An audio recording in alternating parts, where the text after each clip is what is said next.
Hello?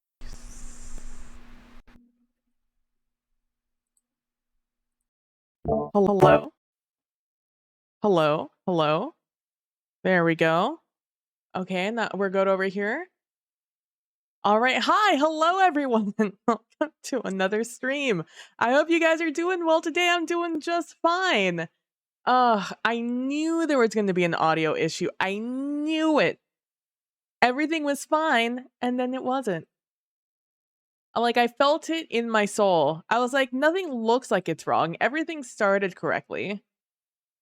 But I had the vibe. The vibe, it was there, and I should have just checked anyways. Hi, Kalino. I'm doing well today. I'm doing all right. Where am I? I'm over here. I'm doing good. I've been, oh, I should probably say I updated in case. It's just good practice. Can I just do that? No? Okay, that's fine.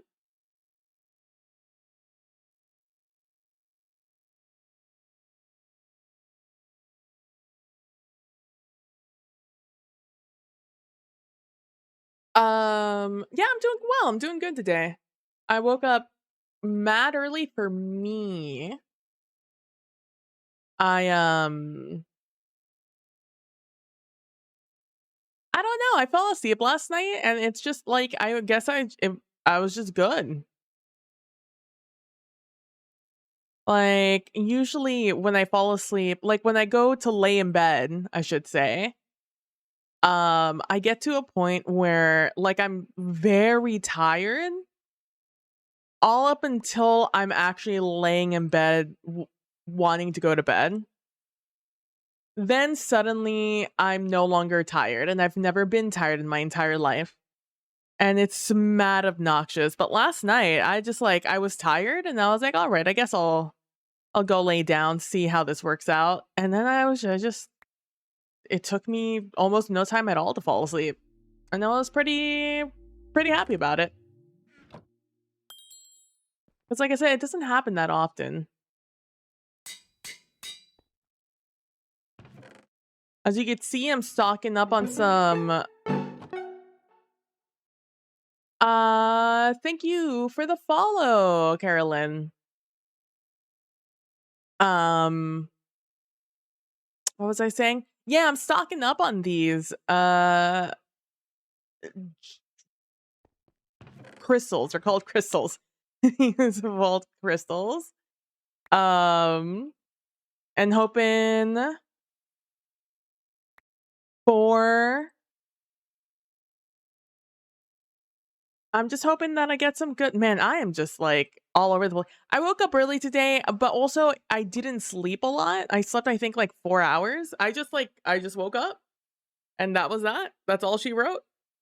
I fell asleep and then I woke up at around noon and I was just like I mean, I could try. I could just lay in bed and try to go to back to bed, but I didn't see it happening, so I just woke up and started doing stuff for the day. But that means that I'm a little bit more tired than I normally would be right now. All right, 6. Let's do one more. Let's do one more crystal. I actually was gonna do this prior to stream. However, I ran into some complications with one of the rest one of the items it was asking me for. Oh, like gas tiers. I don't have any gas tiers. You know what? 6 is fine. I'm happy with 6. So I've been encountering moments like this where I just have a lot of stuff that I don't actually have, nor that I actually use. So I'm just like,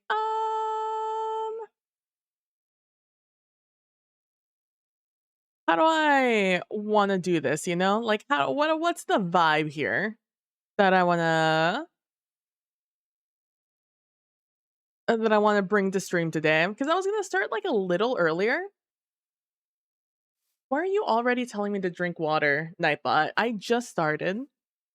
Um, But yeah, so I've been out here just doing so much random stuff, trying to get items for just the crystals to get done. Like you can see, I moved my crystal growth chamber up here because I ran out of Certus quartz.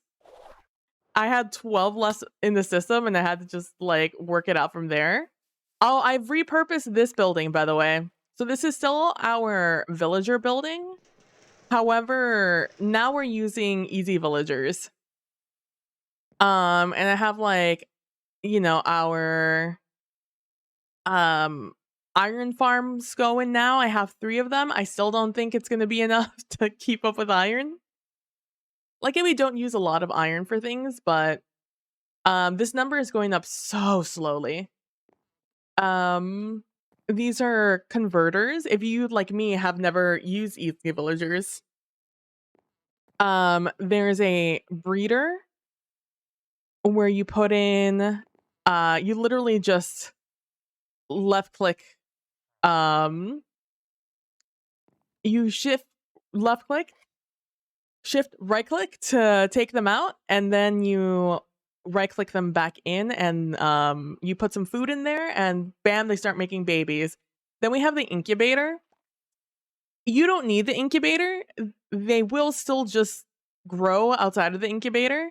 However, I don't like having a bunch of villagers running around if I don't have to. So I just have them in here, and when I need them, I just pull them out. This is a converter, so you put in a golden apple, a weakness potion, and then your villager, and they start going. They start being a zombie. It's a whole thing. And then up here I have like a whole production line going. um so I'm having some mad issues with, I'm trying to make emerald out of my stone. However, these guys keep like changing their stone prices. Like they keep inflating without telling me. For example, this guy is up to 18 now. And I have all of these guys down to 1. So, those are the vibes right now. But I accidentally used up all my emeralds AFKing because the thing that held me up is you saw them there. I needed turtle eggs for a crystal. It was like the second one I was making. So I needed to do it. And there's no way to craft turtle eggs anymore. And so I was just like, am I gonna have to breed turtles? I completely forgot how pens worked. And so I went onto the Discord and I was like, I just went to go search and be like, how did other people do this? Because I don't know how I'm doing it. So I discovered they're using animal pens, so I have my turtles in here now. And instead of doing this all by hand, I have modular routers now that do it for me. And I have like a vacuumator downstairs.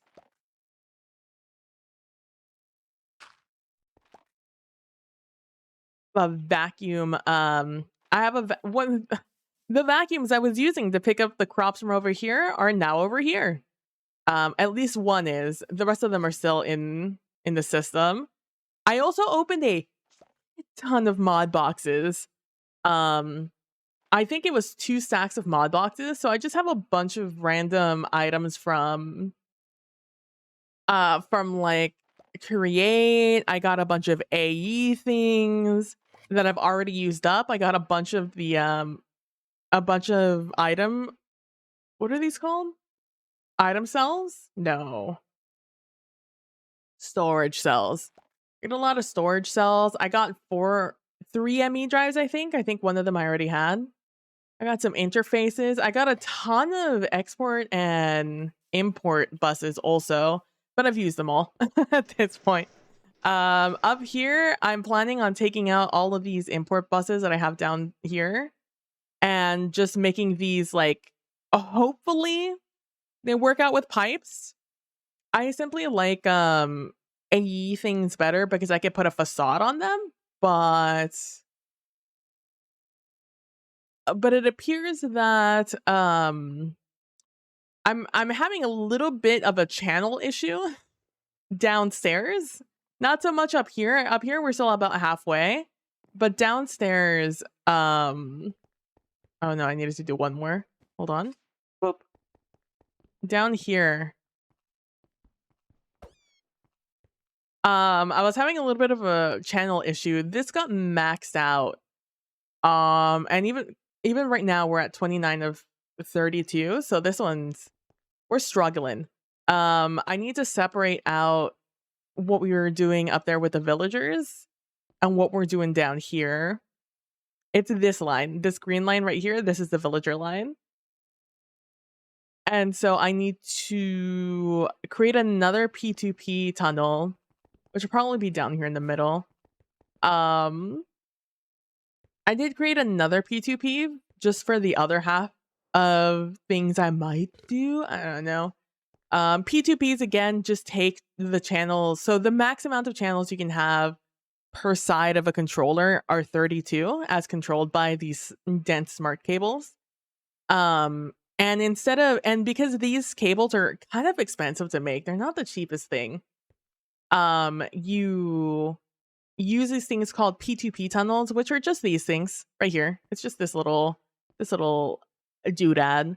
And what it does is it carries those 32 channels as far as you want, so long as you're connecting them with cables or, to the network in one way or another. And because glass cables are way cheaper than the dense cables, it's easier to run like 100, 200 of these glass cables as opposed to 100, 200 of these smart cables. You'd probably go bankrupt if you did that, TBH with you. So you run this thing and then you have your P2P tunnel on the other side. You connect your smart cable or your dense cable and bam, suddenly you have 32 channels open. And those 32 channels will go through this little cable, which these little cables only carry 8. They only carry 8 channels. So that's the issue of only having glass cables running places. And channels are based off of actually it's probably faster for me to go this way. Channels are just like the items you have on it from AE. So like for example down here I have these export buses which just pull things from my system and throw them into the machines or wherever I want them to go. These take 1 channel. So I have 2 channels right there. 1, 2, and then I have another one down here, and this one's an import bus, but same dealio. Still 1 channel, so that's 1, 2, 3 channels I'm using up right away, and that's just how it goes. It kind of just like starts stacking up on each other. So like I'm taking things out of these things. That's like another 3 channels, and and suddenly I'm at 6 channels out of 8. And that would only leave me with 2 whole channels for the rest of this building. Like, nah. Oh, I also have this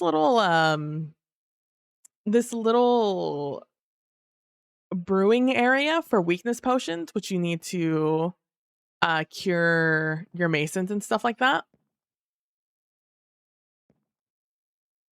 I'm a little afraid to leave this running because I am running a little low on stone, but I guess stone isn't difficult to get, so we'll just leave it at that.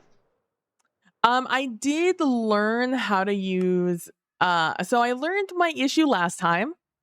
I was using energy emitters as opposed to just level emitters. Apparently very distinct difference between the two. Who would have guessed? Not me, apparently.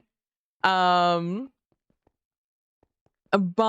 yeah, I was gonna show you, but I actually tore them down because I'm very frustrated right now because they're not working. They were working just fine, and then suddenly they just all refuse to really work, and I refuse to let them win. So I'm just gonna walk away from the problem and deal with it on another day with a more clear mind. You know the vibes. And so that is why today on this stream, what we're gonna do is we're gonna run vaults.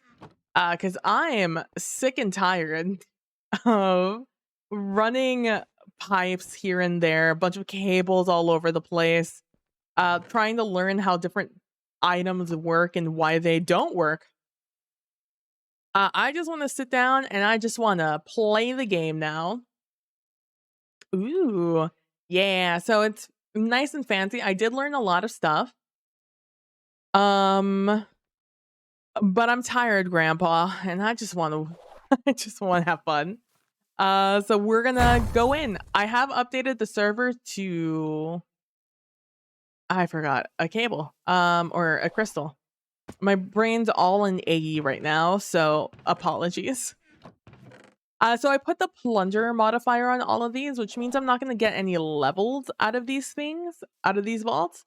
But I am getting 25% more loot and 25% more oh, what's the other thing? Ores. I get 25% more ores, which is really nice actually. So what do we got working here? Our phylactery's almost dead and we only have a few more uses on that thing. I'm not in a rush to level right now.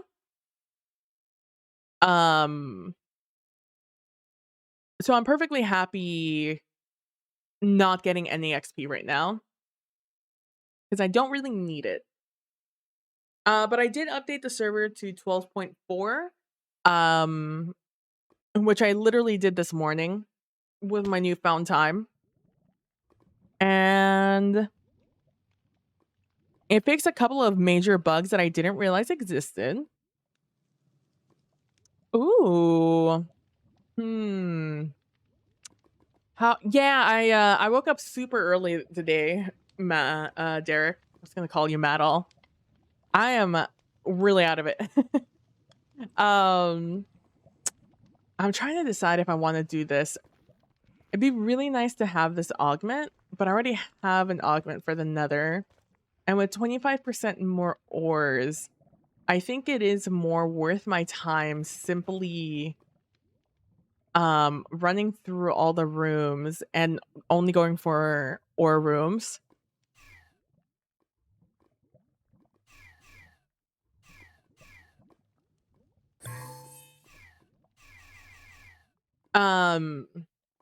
Sorry. So another things give you more player ores. So scallium, gorgonite, tubium, etc. Those things. So I'm debating. Usually when I get another theme, I just kind of run through it.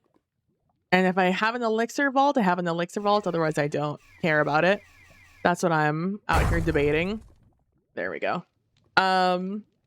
Yeah, so I woke up early today because I fell asleep early.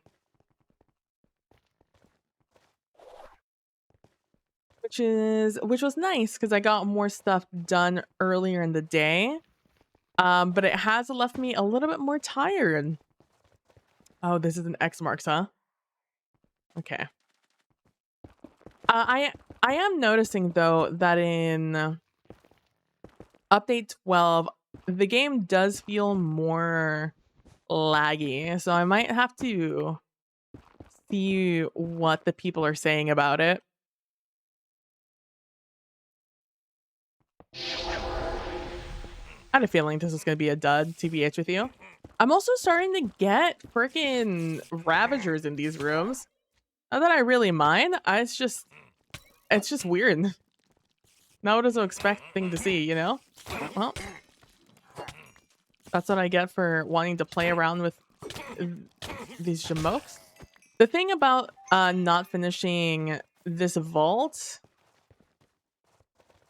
is that I have to run home, so I need to keep in mind the time.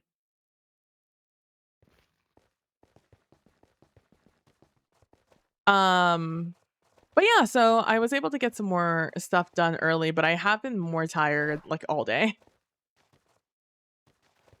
And I really hit like that 3 a.m. slump that I feel like most people hit.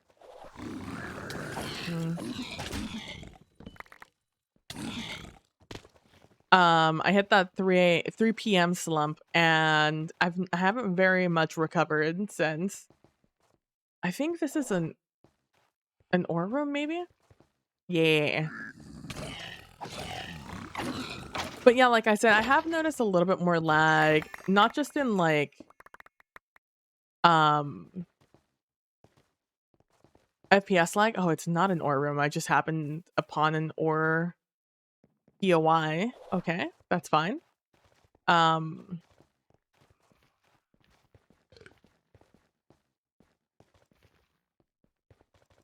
forgot what I was saying. I was just, I've been a little out of it since mid-afternoon.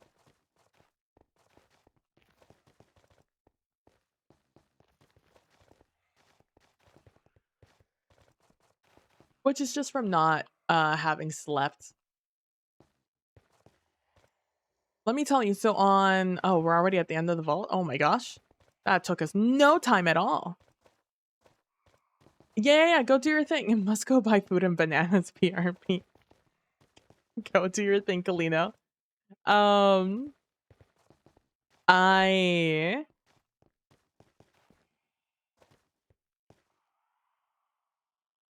yeah, let's go down here.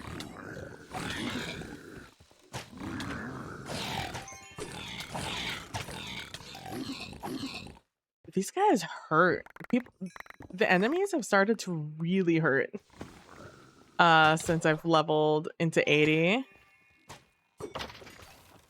Like the amount of times these guys have almost killed me. The magmatic pigmen are very strong all of a sudden, and I do not like it. No me gusta. Do you not kill bananas? Absolutely. What an incredibly valid question.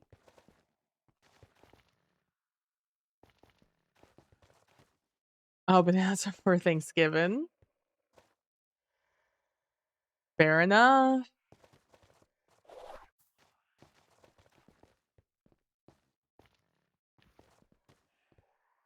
I've been through a lot of rooms, and not one of them has been an ore POI room. I'm unhappy about it.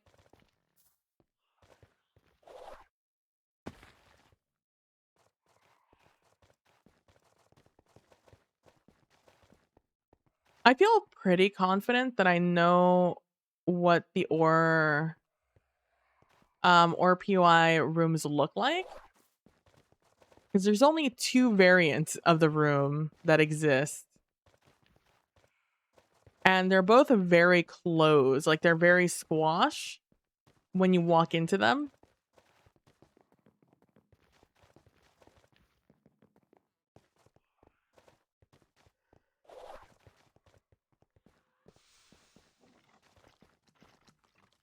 And they don't have bridges, which is usually my first clue in.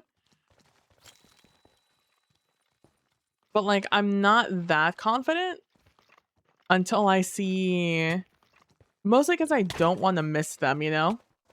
I don't want to miss the ore rooms. But they're usually more closed off like this, but you see that there's a hanging thing there. That means that this is not an ore room because it has chests in it. That's so funny.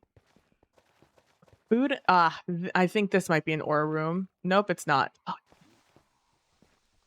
This is one of my favorite POIs.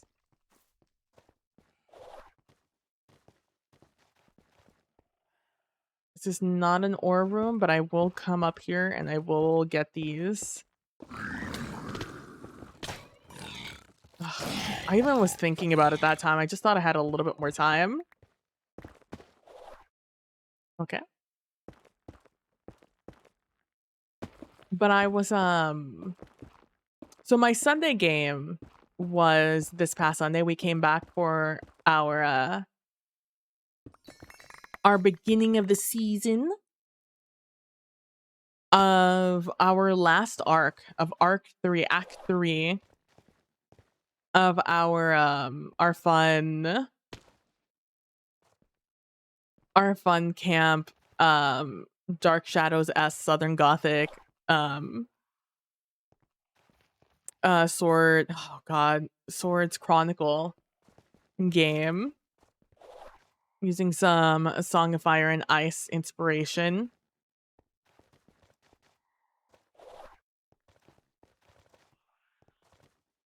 And it was a very fun first episode back. I think a lot of stuff was established character-wise.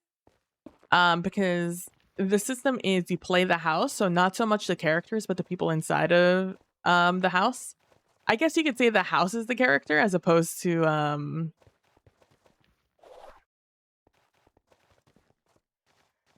anything else.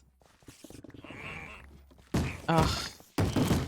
I think he's down below. I'm not gonna bother with it. If that champion was up top, I would have bought him, but alas. Getting back on this soul sand so I can go fiest. Ah, this is an ore room, I think. I'm fairly certain this is an ore room.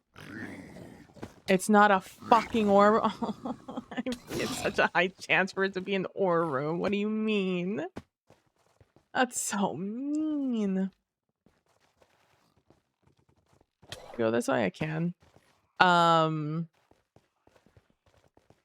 yeah, so we have to work to establish our characters, and also we skip various years in the game. So it's not like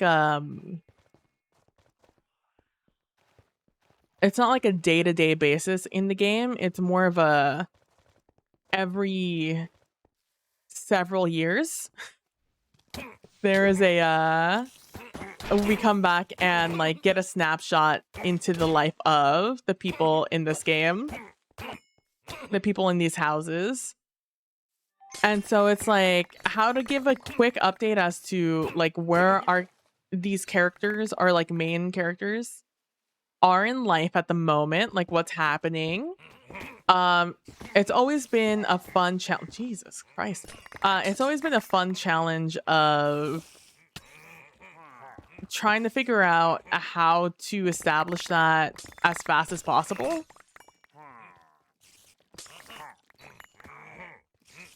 And also try and figure out what you want to, like, your character's arc. Your character's arcs.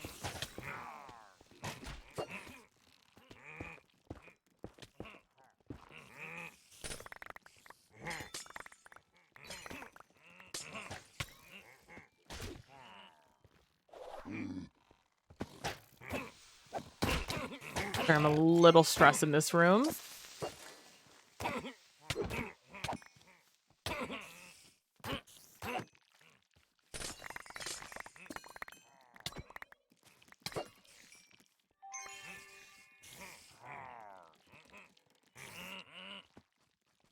All right, this is what we're gonna do.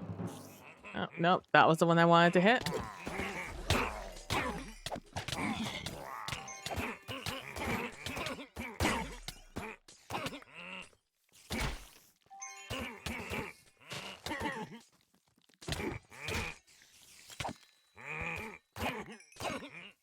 There we go.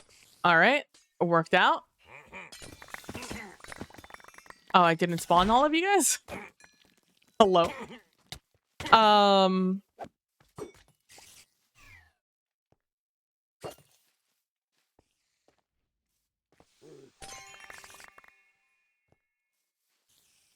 And so with Arc 1, it's always like, or like not Arc. Not with Arc 1, more with the, just the sheer fact of, I'm just, like, trying to speak in this room is such a nightmare.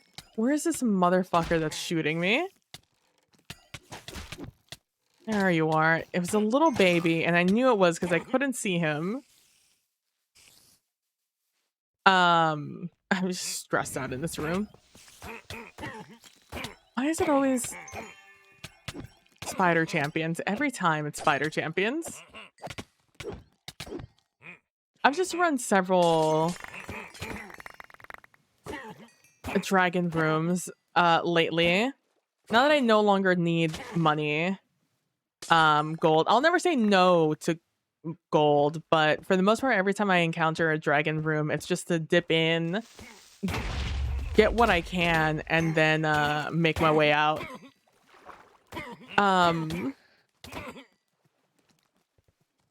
Just like a quick drive-by, essentially, is what I do in dragon rooms. But the annoying thing is the spiders in the dragon room. And the champions. But you get the 2-in-1 when it's a fucking champion spider. Try and get as many of these guys to spawn in. I bet you this guy's already spawned in because I just was hanging out all below this area. But I was having it was a very fun first episode. Because it was so funny. So I was already a little frazzled coming in because I was late to the session because I was out. And although we would have I had made it with enough time to get back, but I wasn't counting on just being very hungry, on not having anything to eat all day. So I had to stop somewhere and pick up food, and we stopped at a food truck and got a plate of grilled chicken, essentially.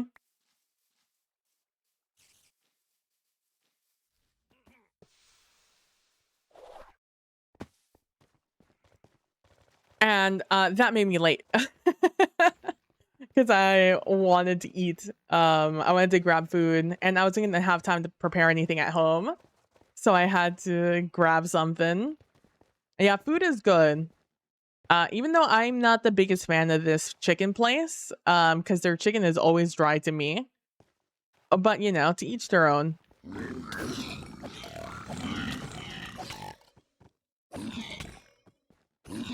And so I ate. So I was about 10-ish minutes late to our meeting time. And luckily for me, unluckily for the stream, Prax was having issues connecting to Twitch. So I had plenty of time to eat. So while I was late to call time, I wasn't late to the show. I think it was another like maybe 30 minutes before the issue was figured out, and then we started.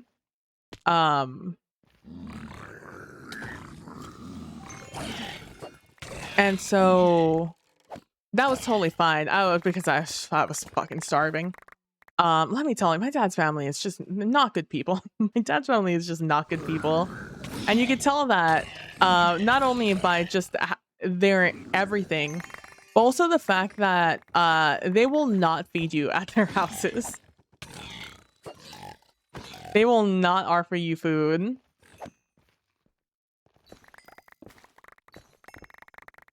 And so I was fucking starving.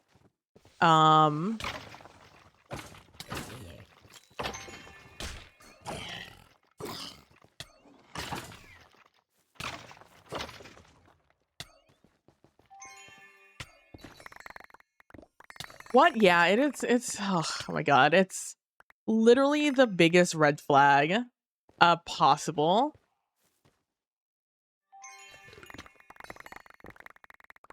Because they absolutely know better. Because like the real kicker here, is that they expect food from you when they go and visit you. But God forbid you want to get some food when you're at their place. Normal. I don't know. It depends on what kind of... Nope, it's coins. We're just going to skip that vault then.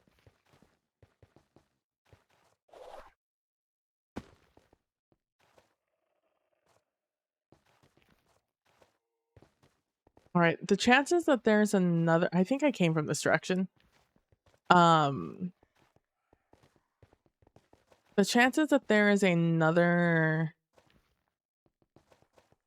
room with vault tours adjacent to this one is very high, so I'm just going to check all these sides first before I continue on. That's so bullshit. Abso-fucking-lutely. It's they're it's whatever. They're just big red flags, but like, you know, if I can had to go visit because someone's sick on that side of the family. It's like it's very much big. Oh no, if it isn't the consequences of my own actions. I have so very little empathy. You know, maybe that makes me a bad person, but I have so little empathy for that side of the family. But yeah, so I was very hungry coming into the show, so I was late because we stopped to pick something up. I mean, it wasn't just me that was hungry; we were all starving, and so this was just the fastest meal to pick up. And so we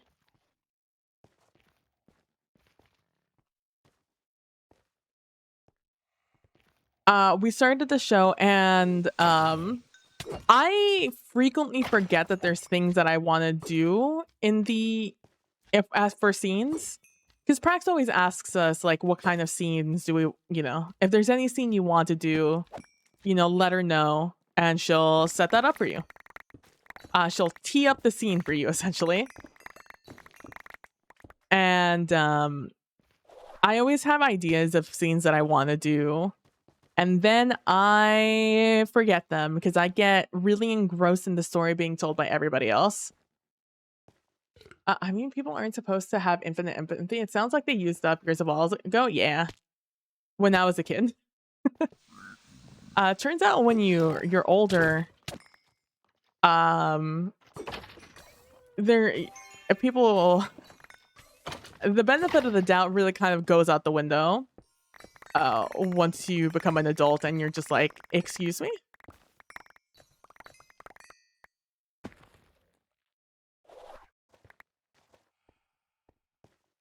But,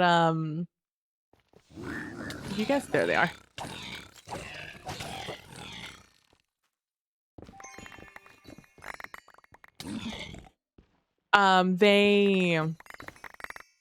So yeah, there's always like a scene or two that like I have an idea that I want to set up so I can continue to further these certain storylines that I want to carry through with my characters. Or with my house's characters. But I'm gonna have so many gems after this. I have 100% copiously on this, which means I'm getting 2 ores per one I break, and it's great on these rooms.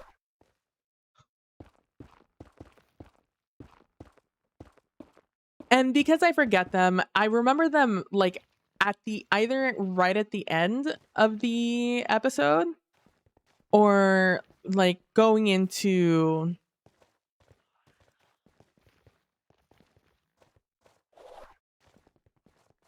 or going or like right after the game. I'm just like, oh right, because I'm like I take a more critical look at my notes and I'm just like, oh right, there was other things I wanted to do that I actually wrote down on this piece of paper so I could see them. Like, as good as these rooms are, I would value getting ore rooms more than anything else. I didn't create this ore breaker just to not use it, you know? I always get all these ore rooms like right at on like the latter half of the vault. So right off the bat, when we all do the thing of just like, you know, we get a, hey, does anyone want to do anything? And then we all just stay quiet for a second to see if anybody else wants to start anything before you you do it yourself.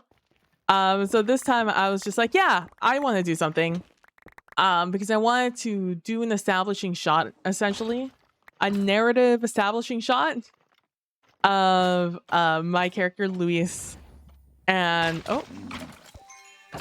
his wife, who I had introduced only as a concept in not the last episode of the last arc of Act 2, but definitely near the end. I didn't really get any time to establish her as a character, which is why I wanted to have this moment to establish her early on so I can do something else near the end of the episode. If I remembered, but at least if I set it up, I would be able to then do the second half of the scene in the next episode. So I immediately was just like, okay, let me do this establishing shot. And it was basically setting up that Luis was married, had a wife, and you know, they were very cute. There was no nothing wrong with either person. And therefore, if I were to introduce any issues into the relationship, it was based off of difference of opinion, or, you know, just differences in what each other wanted. Which again, my family are a bunch of incubi. And so it's important to me that I don't vilify them in any very negative way. I would rather them be villains for their morals and their character, as opposed to because of the fact that, you know, they eat, essentially they gain energy through like sex, you know. And it's something I wanted established early. And it's something I try to keep up with. And so I wanted to make sure that I established, like, hey, look at how cute they are. But oh no, they have issues with the marriage. And so I set that scene up right at the beginning so I wouldn't forget it, or get distracted, more importantly, with the brilliant storylines my fellow players are getting into.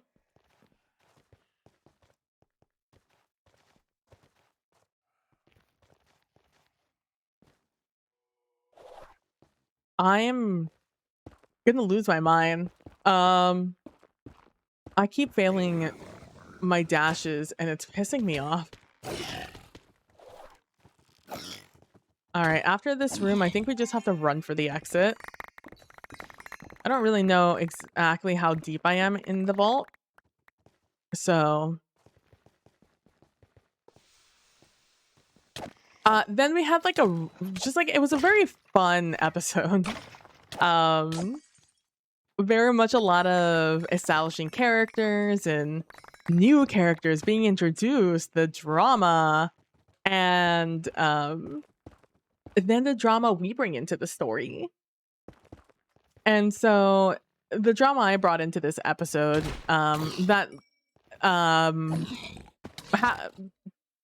gleefully, joyfully, happily, I'm happy to know that people enjoyed the storyline that I set up.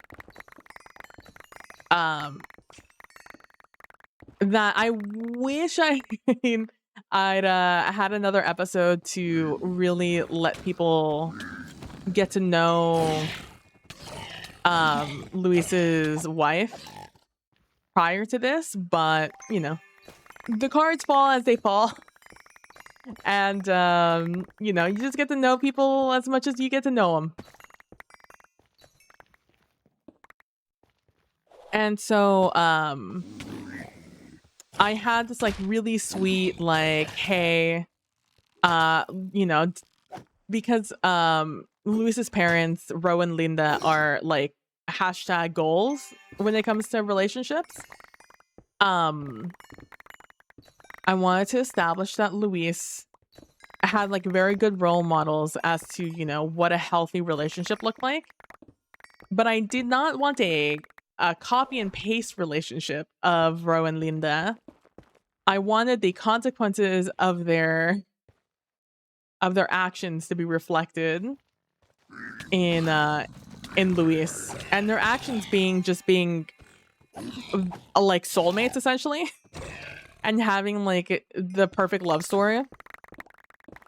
And how that might put unknown pressure on your kid. How did I get down to like a minute and a half left in this vault? What happened? How did I get here? How could this happen to me? Put this on and fucking go.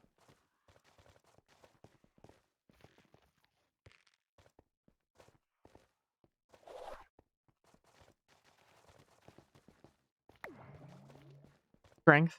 It's hoping for speed.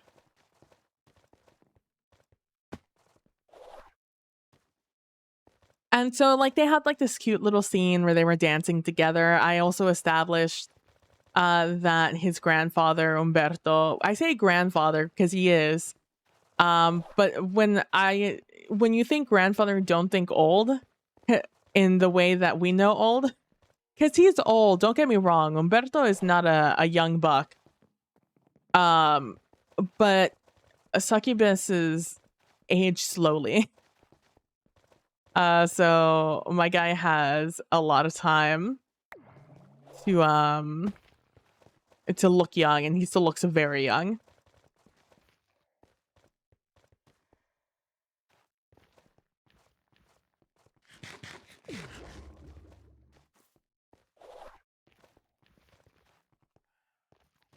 And so Umberto, I also established that Umberto is has a love advice show on the radio, which was suggested. I can't remember who suggested it. I can't remember if it was chat or it was an idea that we had after the show, that we thought would be really funny. I think it was during the show, but I don't remember who like suggested it. If it was like Pope and Prax, or if it was someone in chat. I wish I did remember, because I'd love to give them credit for it, but I simply can't remember.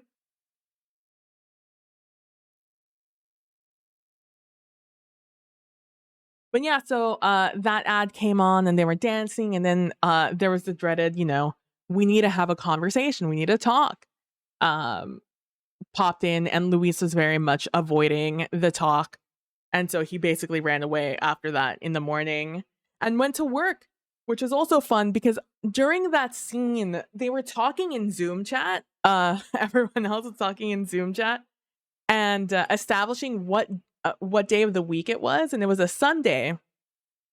And Sundays are D&D games in the in that world.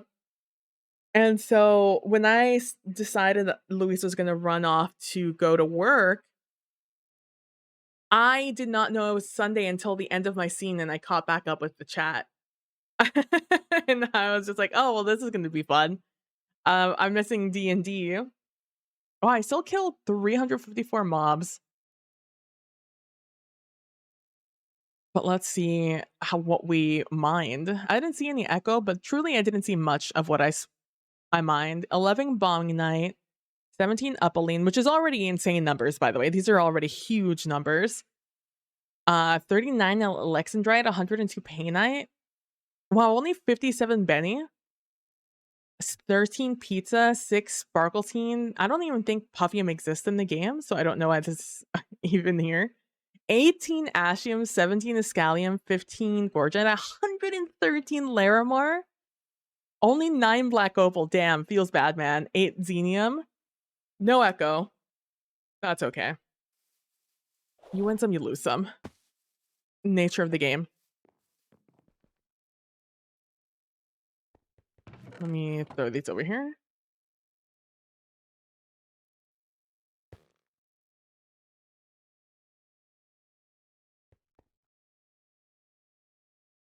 Honestly, I could probably just go again because I didn't really loot anything. But just for good practice, I'm just gonna clear these. But let's look here. Damn, look at all these ores I got. 34 Upaline, 36 Ashium, 24 Pizza Night. Nah, crazy. 30 Iscalium and Gorgonite. Yeah, this is great. These are great numbers. 10 out of 10. I do want to clear out this bag though, because I don't clean this bag out very often. And it becomes an issue clearing it out when I have just so many things in it. So we had that scene, and then we we went on, played the rest of the game. A lot of fun little hijinks stem from the fact that I didn't look at the Zoom call and see that it was a Sunday. I at the end of the day, I think I still would have chosen to not attend the D&D game. Just based off of the proximity to home I would have been when my wife very much that's a pretty good that's pretty good. Pretty good, Jewel.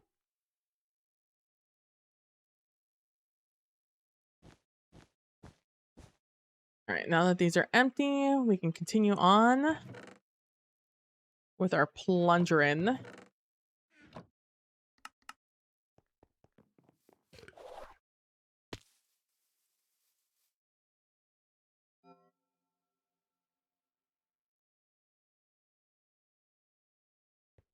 All right, let's go in.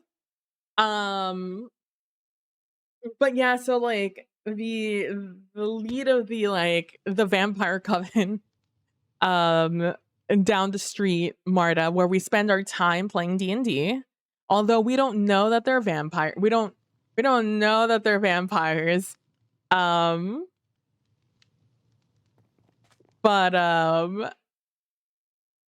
she is very insistent on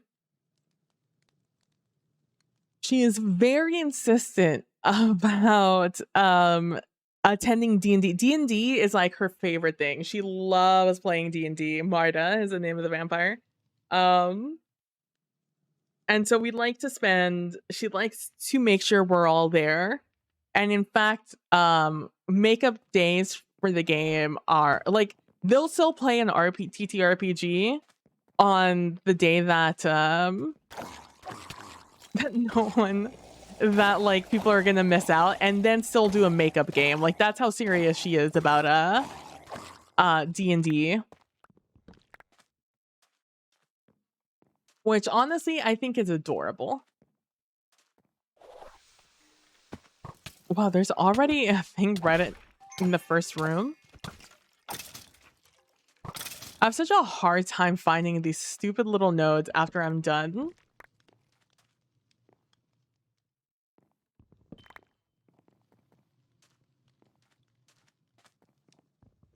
And so like Marta calls up Luis during while he's working, and it's just like, are you sure you can't make D&D today?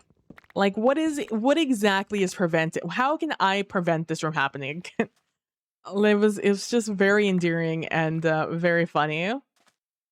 Because like I know that Marta is a very scary vampire. But she looks like a 19-year-old, and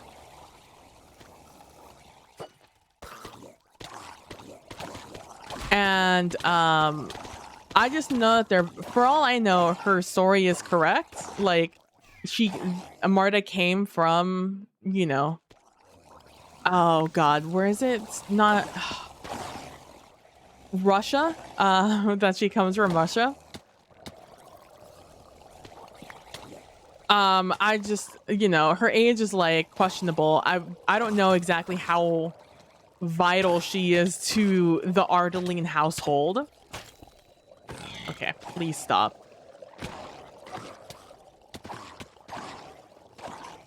And that's always very funny. Because like she's just a D&D buddy essentially.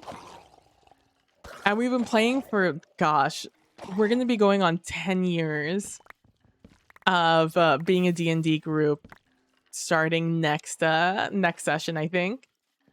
So that's very funny.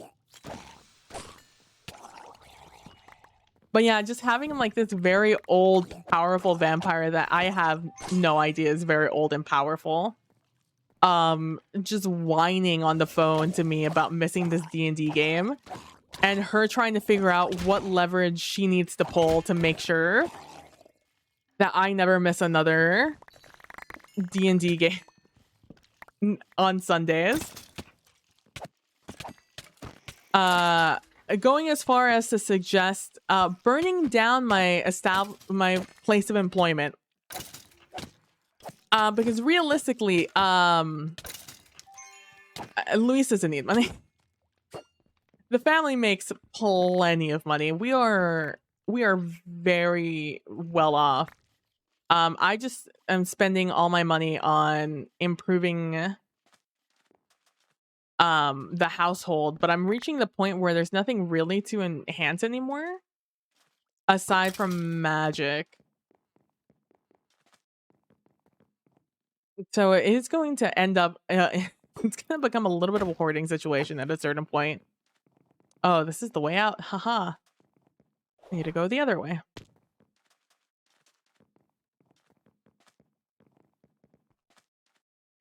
But then, so Luisa's went to school for fashion design, and Prax brought up a real historical figure from the times.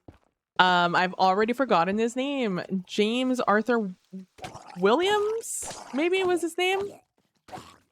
Apparently well known for having killed a male, a man he was in a relationship, and but like never being like having been acquitted of the crime. Like everyone knew he did it, but it was one of those like he wasn't going to be, he never got convicted of it, of murder. Apparently like a whole thing, there's a movie about it with just like honestly a lot of actors, but a lot of them that did not age well, let me tell you that. So, oh my gosh, another one in the second room. You know, I can't tell you how many times I've been at the end of the vault just like stuffing my face with kiwis and lemons, desperately trying to find one of these lodestones, because I have to run through like 5-6 rooms with like seconds left on the clock. And here they are, just being given out like candy at the beginning of this vault.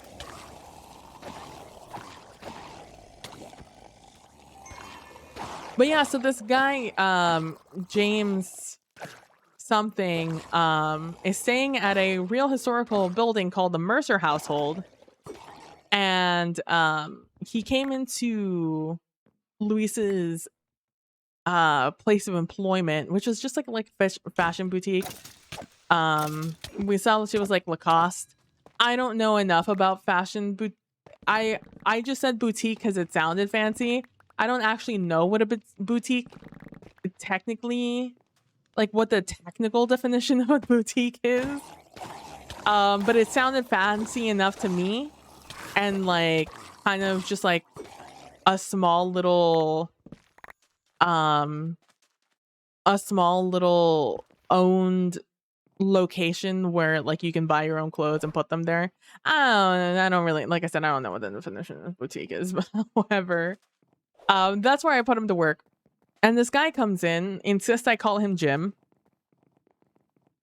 and invites me over to his abode to then discuss an outfit for a party he's going to be having at his final renovated home that he worked very hard on. And it's very funny because I know what Luis is like, the conversation Luis is like trying to avoid. And so he goes to work, gets a bunch of calls from Marta being like, are you sure I can't just burn down your place of employment so you can come to D&D? And then his wife, it's the conversation that him and his wife need to have, which is established after the fact, after he like drives back home to like get his sketchbook to then go off and meet Jim for dinner, is that his wife Shelly had spoken a lot to Luis about the fact that she wanted to travel. After she left home, what she really wanted was to travel. She didn't want to stay in the same place for like more than a couple of years. And she was happy to be in Georgia, in Savannah for a while, because she had never been, except when she went to go meet him. So she was happy to be there for a few years, but and for Luis to finish his education, obviously. But after that, like, she wanted to go explore the world and like live in different countries for several years and stuff like that. That's like what she wanted to do with life. And like maybe later on, like find a place to settle, right? And so Shelly from Trinidad and Tobago, that's what she wanted. Luis, however, has some hangups about the idea. I'll just put it that way.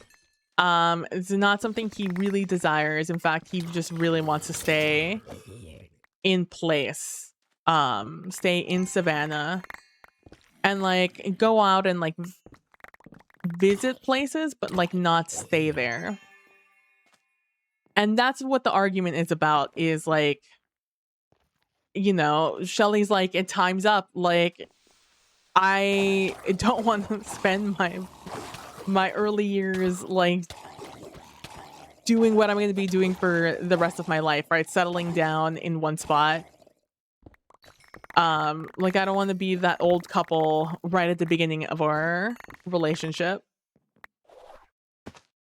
I want to go out and do, you know, the things newlyweds do, especially newlyweds with money. So, that was the conversation that Luis once again tried to avoid when he returned back to his wife. And by return to his wife, I mean go grab the sketchbook. And they had like a final verbal fight, essentially, or verbal argument of, this is where I stand. Like, I'm not moving from this point. You knew from the very beginning that this is what I wanted. And you said that this was something you were willing to want also. And now that we're here, you're not holding up your end of the bargain, essentially. Like, I held up mine. I said I would stay until you finished college. And then you said after college, that's when we would. That's when we would go out and travel. And Luis is the one that did not hold up his end of the bargain, right? And it seems like it's a conversation he's avoiding. And a topic he's not communicating well about. And so Luis comes home and is, you know, and Shelly was like making dinner, was about to be done. And Luis is like, I'm so sorry, I don't have time for dinner. This smells delicious, but like I just got presented with the opportunity of a lifetime. you know, and Shelly's like, you always do this, you know, you always find excuses to not have a conversation. And it's like, it's always opportunity here, opportunity here. You know, you're squashing your potential by just staying in this one spot. And again, just reestablishing like, hey, I said, you know, this is what I wanted. If this is no longer what you wanted, if this is no longer something you're willing to do, I'm not willing to wait for you. You know, what is it going to be? You know, the ultimatum was set essentially. And it's like, are you gonna, you know, want to move within like, and go traveling within the next month or two? Or are you gonna continue stringing me along? Because Shelly was like, ain't no one stringing me along. I know what I want. If you don't want that, then I'm perfectly happy to go. And Luis, as always, was like, I can't have this conversation right now. I have to go, and then left. And then and then he went to go to this dinner at this guy's house. And the man is like a walking red flag, obviously. Having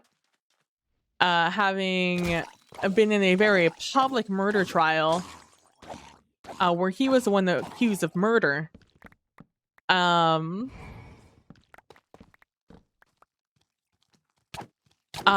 But you know, for Luis, an opportunity is an opportunity. You know, one thing's true. He was squandering his opportunities in an effort to stay in Savannah.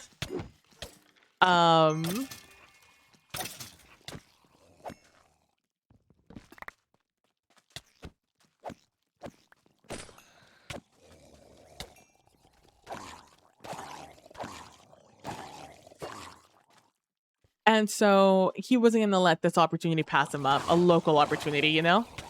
For making actually interesting pieces of fashion, as opposed to, because Luis is more of an alternative fashion designer, but like he's still good at what he does, you know? So he can make a really nice, he can make a very, he can make whatever is asked of him. It's just, you know, he obviously has a preference to alternative fashion. And so, eclectic fashion is also just as good to him at this moment, as opposed to working at a Lacoste. So, but he was very much like in business mode when he went to go to this very like personal meeting with Jim Lacoste. Or Jim Lacoste. Jim Williams, I think is his last name. It's in my notes. But there is like so many unbelievable red flags in all the entire conversation we're having with each other, and with the way he's approaching Luis. And Luis is very much just like, I know that there's like something else going on here, but I can't be fucked to just bother with it right now. I can't be bothered. I think my wife is leaving me at this very second. I'm not as heartbroken about that as I think I should be. It's like he's like concerned about a million things, and not a single one of, you know, I got 99 problems, but like Jim Williams isn't one of them. And it's basically where he was at during that entire meeting, which is so funny because everyone else in the cast was just # concerned about everything that was happening at this meeting. Meanwhile, Louise was just like so unbelievably unbothered about the entire situation. And part of it is that he doesn't feel in danger. Even if he is in danger, he's not worried about being in danger, if that makes sense. And at this point, I don't know if that sense of or lack of sense of urgency is due to knowing that there's always people looking out for him, or if it's something a lot more naive. Arguably, that is also a naive outlook. That one does not have to worry about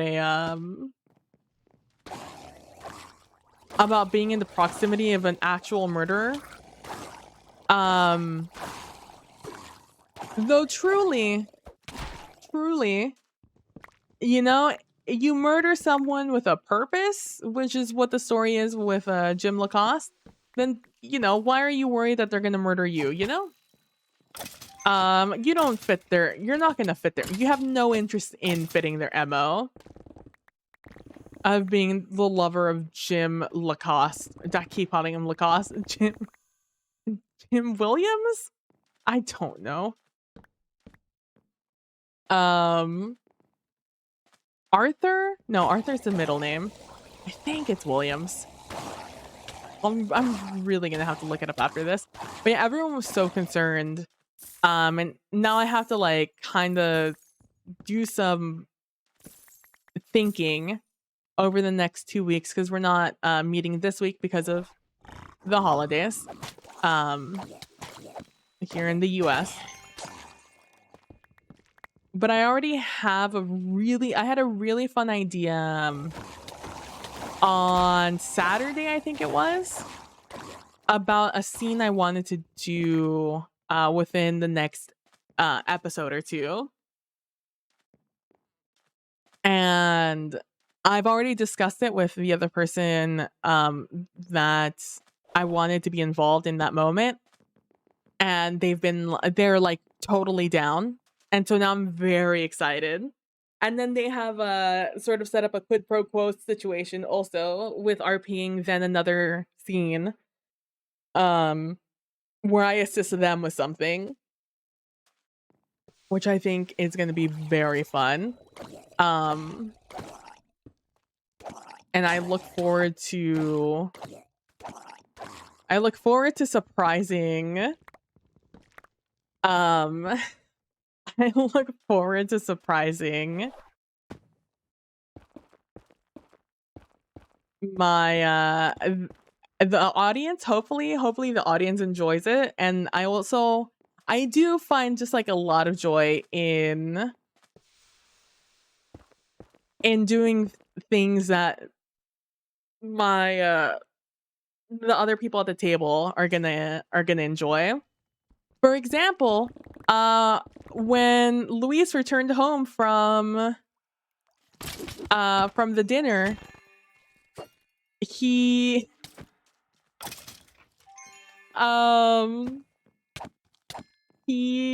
I'm laughing because of a situation right before that, because there was an entire love polyhedral that was happening at the D&D session, which is very funny because the only person that wasn't involved really, aside from our DM, or like the in-game DM, was Luis. Obviously because he was married. But there was like an entire thing going on with the other people in the game. Which is so funny. Because we had a little shit stir join the game. The D&D game. And caused just the best kinds of chaos. And that was like, so it was just like a fucking Benny Hill-esque situation at the D&D game, and then just like Kill Bill sirens over at Luis's during Luis's scene, which was just great. Just the hijinks with just like high danger situation. Well, it's not really high danger. I don't think Luis at any point was in danger. But just the fact that Luis was so very nonchalant about teaming up with this guy, this dangerous man. Thing is, though, his dad is real dangerous, guys. I set up Ro Walters, my main, the main character between Act 1 and 2 for my house. I set up Ro to be a killer, if need be. Because my biggest worry, or Ro's biggest worry, is that his family is going to fall into ruin again, due to someone close to them ruining them, right? So Ro's entire life has been about setting up his family for success. He does not want to live through another situation where, you know, heartache destroys the family. He doesn't want to be set up in that position again, so he'd rather take out the danger first. You know, shoot first, ask questions later at this point. And so, because that's, you know, I'll do that. Because that's like Ro's disposition, I set him up to have like great gun skills, survival, great at fighting, great at shooting,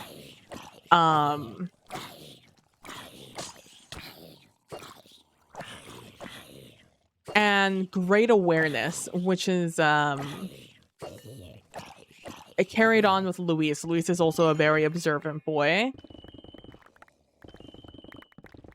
which is why he was aware something was going on with Jim, but like he just couldn't be bothered at that very point in time to really worry about it.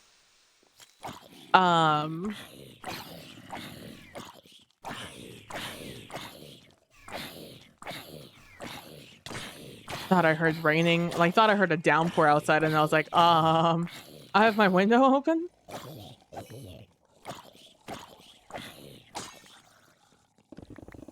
think after this we have to run to find a lodestone. I think I'm just gonna run back, honestly, run back home. I just get one of the like beginning lodestones and not worry about it.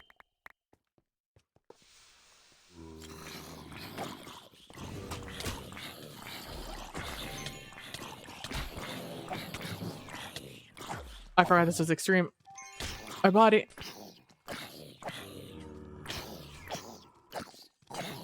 Oh, thank God. Fucking babies, bro.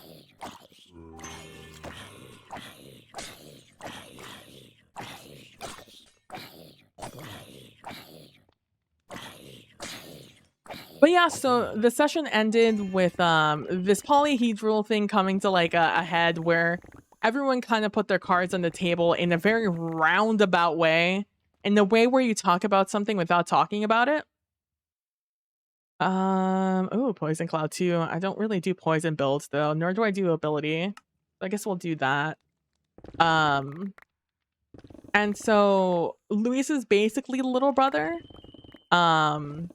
They aren't blood relatives, but like they've been best friends for years now, and Luis has kind of always looked out for Masters is his name, which is Trooper's character. Was like very despondently walking home and very clearly wanted to have a talk with Luis as he's driving by. But Luis very much needed to get home because there was a conversation that still needed to be had with his wife. And so Luis got home, and I very much tried to paint this scene of, look at, you know, Shelly and Luis have lived a life in this house together, and Shelly has touched every part of this house, you know?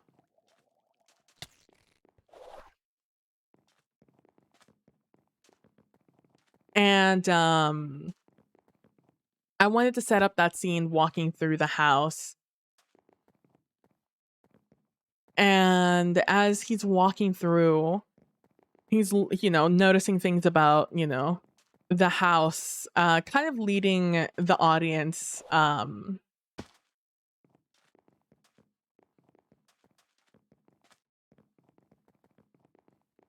of edging the audience essentially.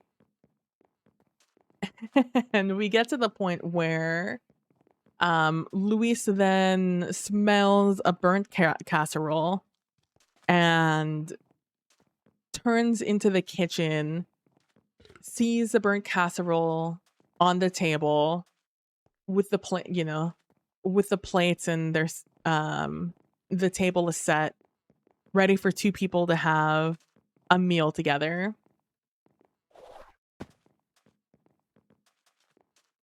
And on his plate was a letter, an envelope with his name on it. And then that was the end of the session. And so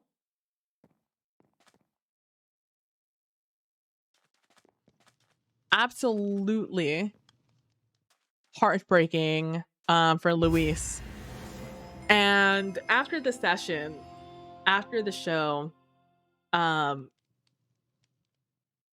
everyone asked me, was there a chance that Shelley could have been there, could have stayed? Was there any chance that she wasn't going to leave him? And I told them I didn't know. I personally, PB, wanted Shelley to be a learning stepping stone for Luis. So my initial plan was always to have them divorce. I wanted him to be in a relationship only to then tear it down after the fact.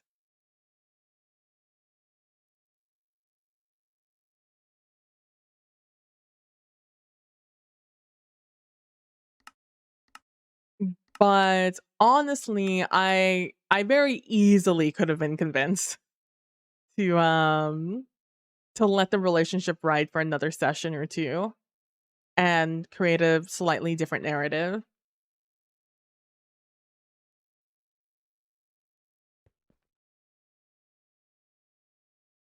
But honestly, I didn't know. I I didn't know entering that scene. I didn't know whether she was going to be there or not. Um, as much as I was creating, like, the establishing shot for the audience of what was happening about their house and all of that, and the type of people Shelly and Luis were, I was also giving myself time to just, like, kind of feel the situation and figure out, like, how I wanted it all to go down.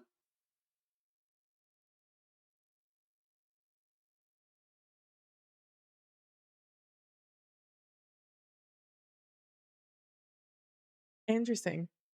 Thank you. Carolyn Sat, the person who followed us an hour ago, just sent me, just whispered to me that great scene, doing good work, keep it up. Thank you. um, I just saw that I had whispers, and I was like, oh no, did stream die and I not notice?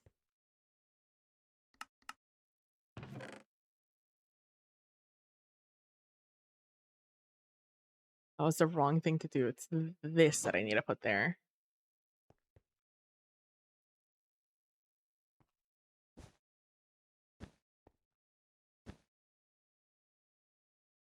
But yeah, I have no idea. I kind of thought about it, but not super hard because I wanted to.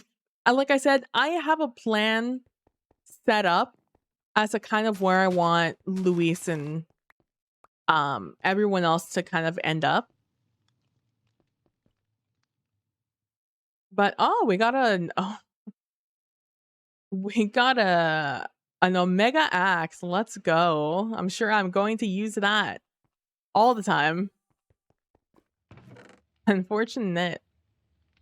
All right, let's throw everything in here, and then we pull out the things that are purple and above. Oh, I also organize this room.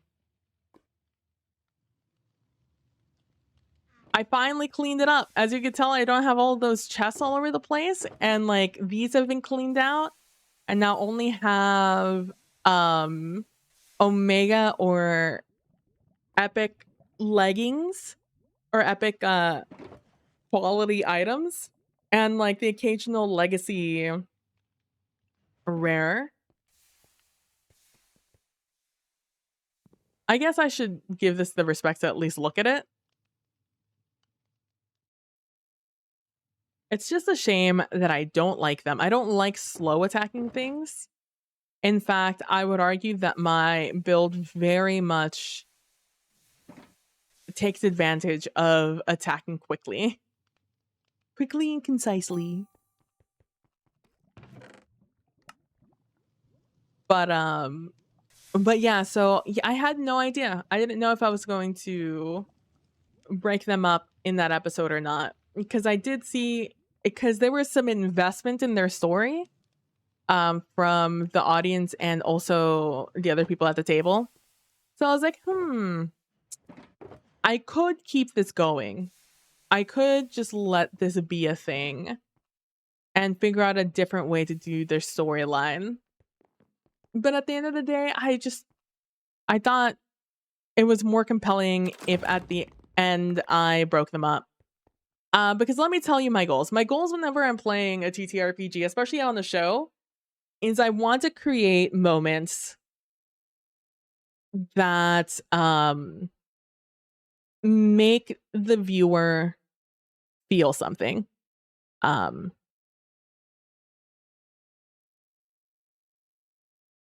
want the viewer to be in their feels. Especially if I establish that character to be like a happy-go-lucky character. If they are a character that that you only want the best for, I only want the worst for them, you know? No, I don't want the worst for them, but I do, want them to struggle a little bit, in in a way that makes narrative sense. Oh, I got a kiwi or a lemon.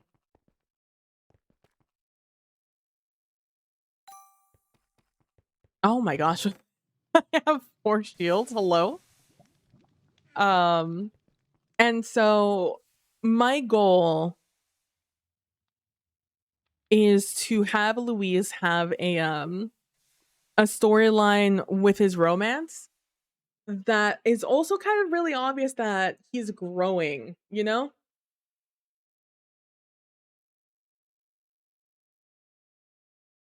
I want him to grow. I want him to know what's up. That like, yeah, your parents had such a great relationship and it's literally one of a kind, it's not something that everybody gets in this life. And that shouldn't make you despondent. It should make you look forward to the journey.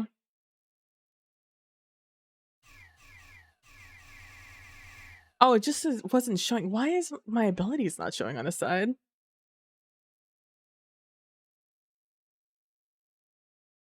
That feels like a bug. Oh well. Already cleared this out. All right, we're ready to go in. So as I was narrating that scene and trying to decide exactly what I was gonna do, I was also trying to narrate it in a way that would hurt your feelings. As a viewer, I wanted to hurt your feelings along with my own. And based on the facial journeys that I every time I glanced up to see what the reaction was to the scene, um so I could decide whether or not I should continue like stringing it out or I should just like hurry it up. It was all like a lot of movement and facial reactions to it all, which personally phenomenal. 10 out of 10, loved it. I am so glad that they were so affected by the scene and the moment. But yeah, I didn't decide. Had no idea what I was gonna do until the moment came. Like I told Pope, I hadn't decided whether Shelly was gonna be there or not until I said the smell of burnt casserole.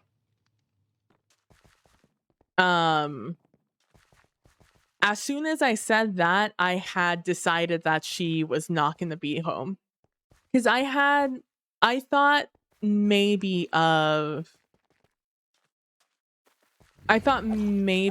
okay. About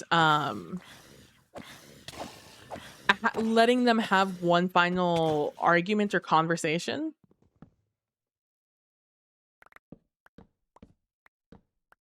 Before Shelly left. Because the thing is that Luis was not gonna change his stance on wanting to stay in Savannah. And Shelly wasn't gonna, you know, change her stance on wanting to travel. So they were at a standstill.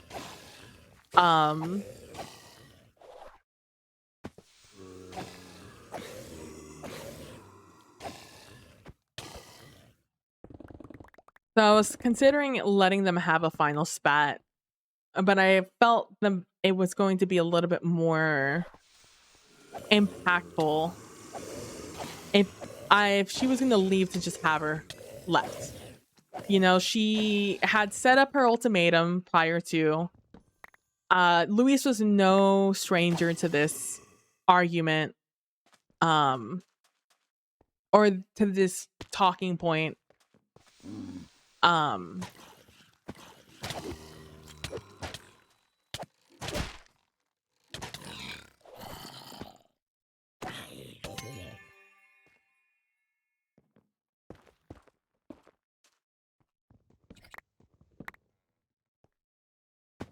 So yeah, I just had her leave. And it did in fact hurt the feelings of people and have people shocked that it happened. I didn't think it was super shocking. Maybe it's just because I've been sitting with the idea for a while, for several episodes. Oh my god. Several episodes now. Which is why I wanted to establish Shelly a little bit more than I actually got the opportunity to. Because I knew she wasn't going to be sticking around for long. I wanted it to be a short relationship. In fact, I wanted it only to be one session long. I wanted to introduce her in one session and then them get divorced by the next one. That's where the difficulty of having these long timelines between episodes.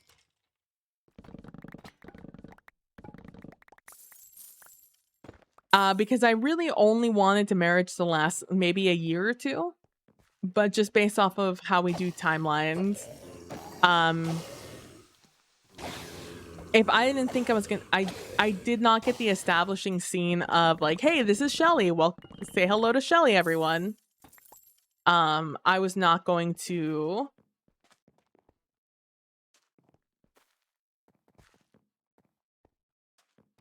I was not just gonna have Luis get divorced without ever having met the wife, you know?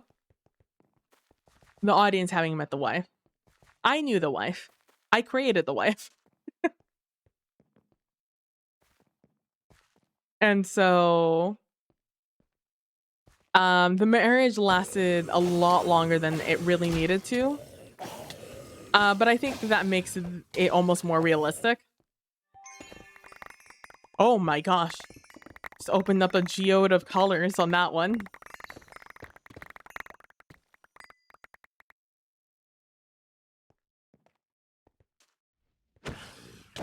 Those are honestly the dream. If you get one of those in like an ender vault or another vault, oh, you're gonna get so much out of it. Honestly, the dream is that one of these gems ends up being an ender vault. Oh, right, I'm looking for monoliths, huh?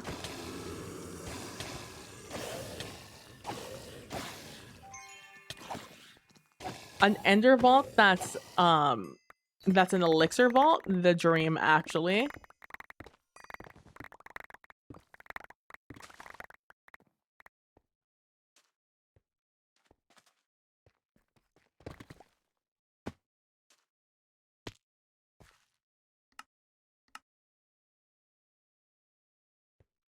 There we go.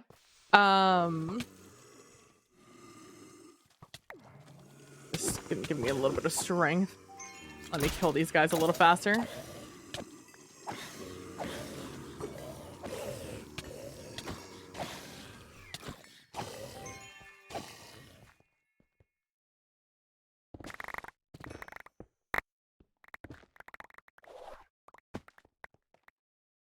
So that was really fun. That was a very fun session. It's always exciting coming back to a game after a little bit of a break.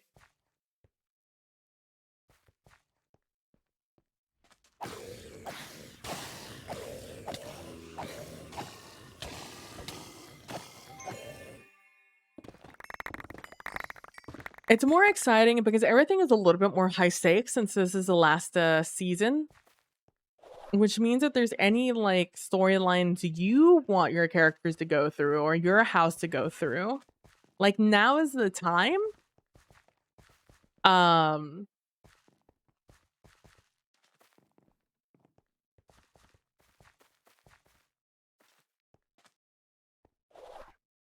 Where was this in the last vault?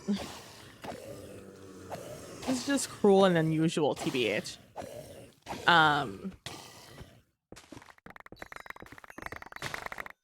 My favorite part about this so far is that this puppy has taken like almost no damage. And honestly, I love that for her.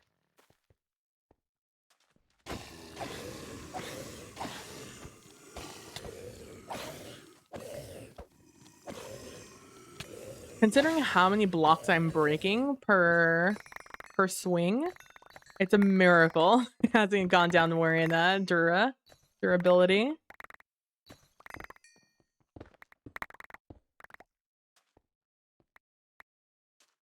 Oh, but with hammers, it's just one shot.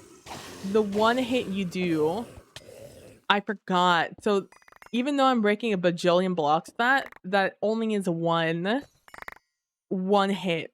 And because I have unbreaking on it, it's basically a 1 in 3 chance that it's going to take the damage. I totally forgot. That's how the mechanic worked.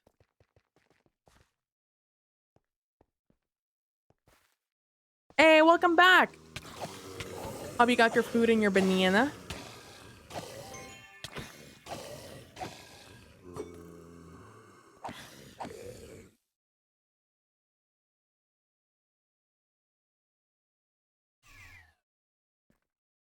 No, I don't feel like those abilities are on, but who am I to say?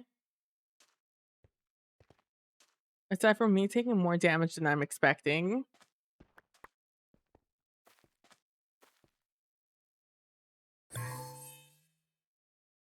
Fuck. It's okay. That one's the faster one anyways. So I'm looking forward to trying to figure out what I want the end game for the Walters to be. I know the position I would like them to be left in.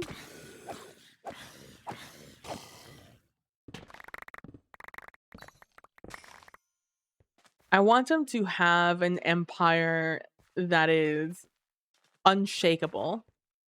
That even if there were a grand scandal or somebody who wanted to come in and destroy all their finances, that they would not be able to because their portfolio is so unbelievably diverse.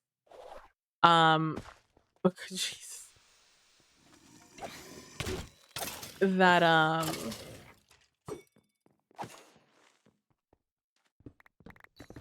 that one person couldn't do it. You'd need, like, it couldn't be one person's revenge. It would have to be many people's revenge. And it would be a lot of effort to do so.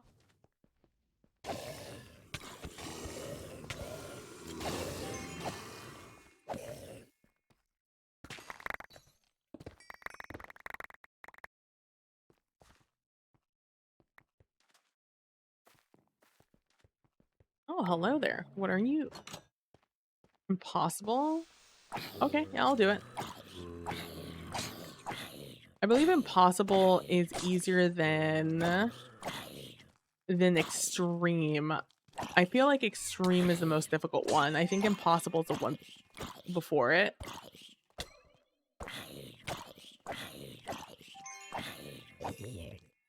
Maybe they just hurt a lot. I don't know. Sorry, I'm yawning. I was sleepy. But it is okay.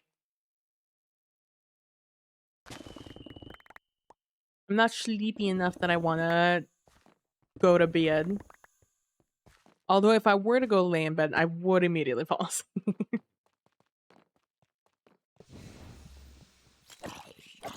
But I'm more interested in running Vault and talking with you all. Bananas and Wingstop, yo, let's go. The dream, honestly, what kind of wings you get? What are your go-to flavors?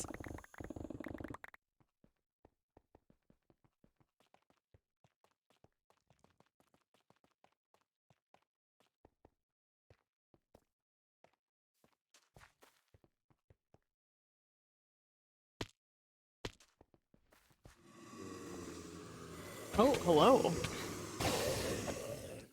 I was thinking to look in this corner.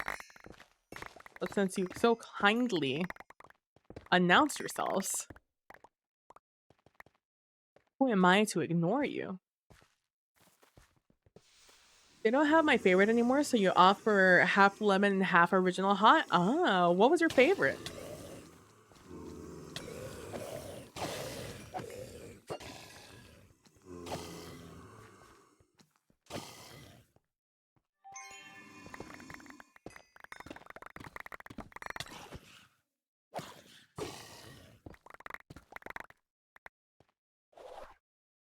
Whee.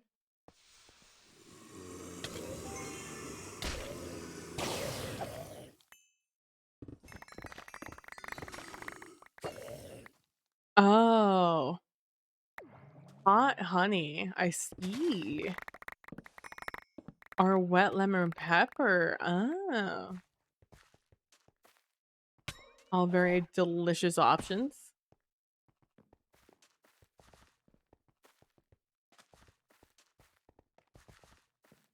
Am I going in the right direction? Yeah, I am. Oh, I saw that little divot and I'm like, did I dig that out? I dig it and no one ever told me?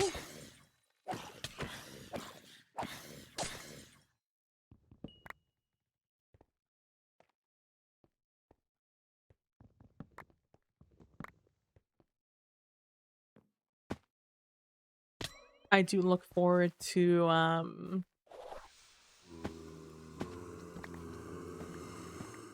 hello. I do look forward to our next game.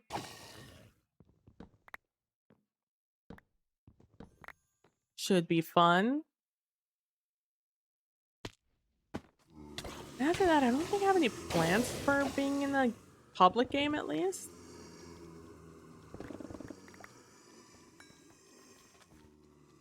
I'm trying to think. I don't think I do. Not on the schedule, at least. I know that there's still a Song of Agapia's crew?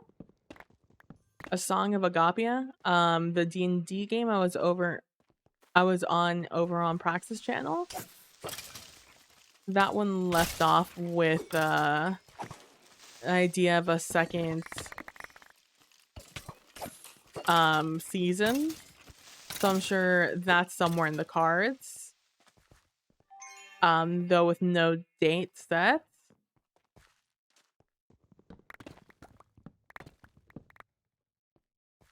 Yeah, as of right now, I am open, I believe.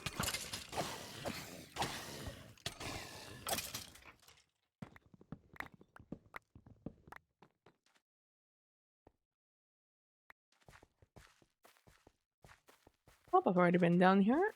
Let me do a little loop-de-loop. Oh, I could have gone straight up. I saw the hole at the last second. They gave you 14 winged. You only ordered a 10 piece. Yo, let's go. Because they're about to close.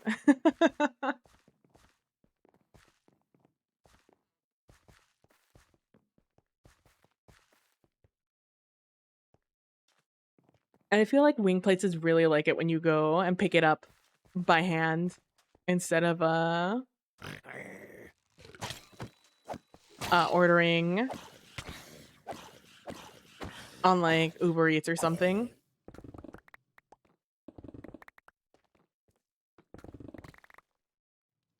Yeah, best time to go.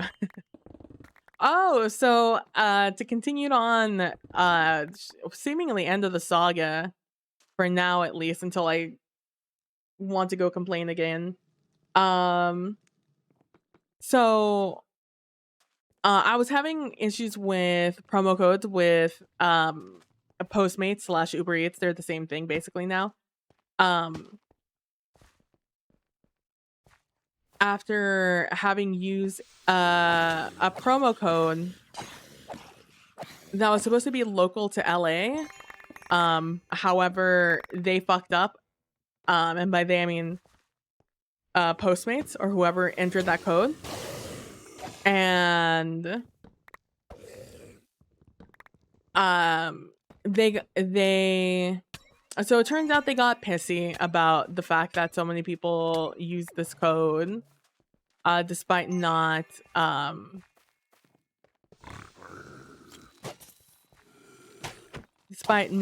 you know, being from that area, and they reserve the right to like prevent you from using whatever at any point. And it seems to be an issue that a lot of people who use this code are having. So I was like, so I did that. I got the generic message back that apparently everyone's getting that like, oh, you know, we reserve the right to, you know, prevent you from doing this whenever, blah, blah, blah, whatever.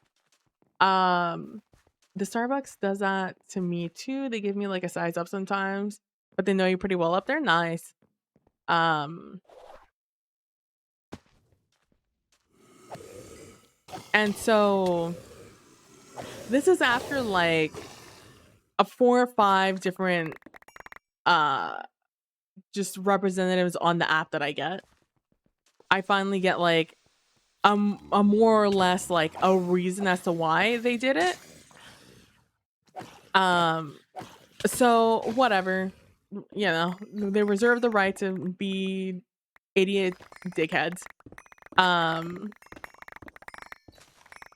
And so I did try to order the other day because I wanted some sushi, but I didn't want to drive out to go pick it up. So I was simply going to order it, you know, full price, whatever.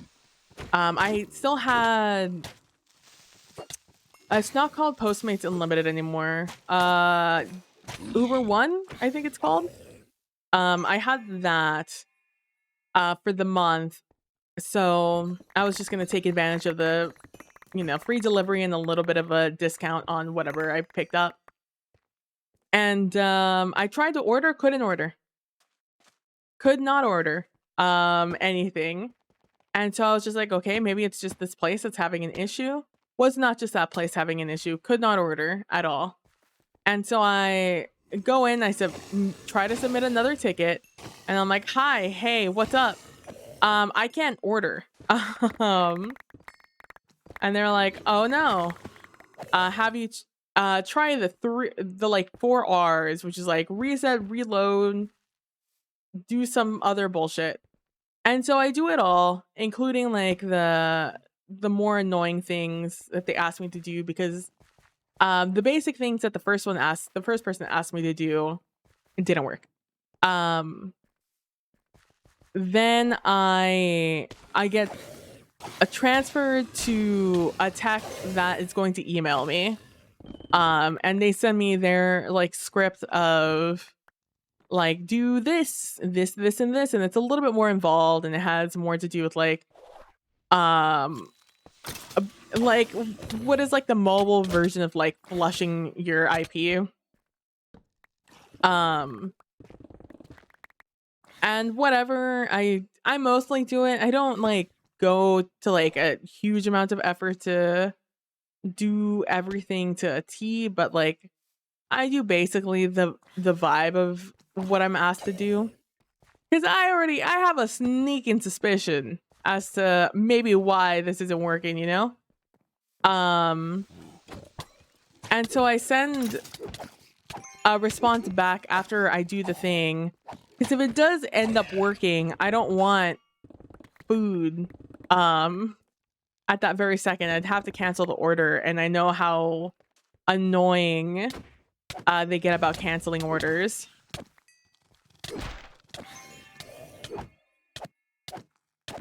So I am so I wait until I'm in the mood to like order food, and then I do all the steps, I order the food. It does not go through again, and I'm like, well, I reply to the ticket and no response, 0 response, right? So at this point, I am I can't use promo codes and I can't use my account. My account, for all intents and purposes, has been blocked. And I'm just like, what the fuck? Or is this bullshit? All because you guys fucked up? This isn't a me problem, this is a you problem. And so yeah. So that's how my relationship with Postmates / Uber Eats has ended. Just like that. Dude, what is this? Our 5th or 6th room of ores? Where were you before? Where were you all before? In my nether vault. You know how long I ran to find all these rooms? You guys have basically all been in a line.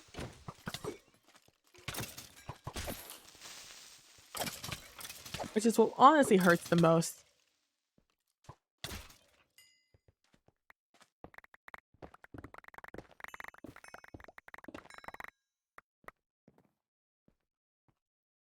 So now I'm a DoorDash girl. So now if I'm gonna order food, I'm gonna do it via DoorDash. It's a shame because like Postmates and like Uber Eats were always the ones with like specifically Postmasters had the better promos and stuff like that. But you know, what are you gonna do?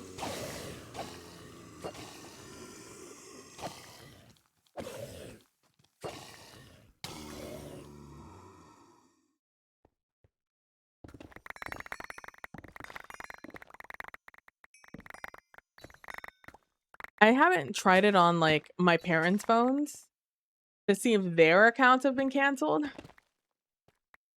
I know my mom's account had the same issue as mine, where they wouldn't allow her to put in promo codes.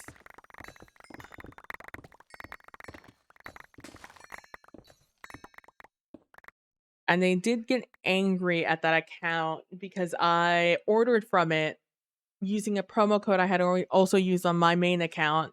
And they were like, oh, you're trying to exploit the system.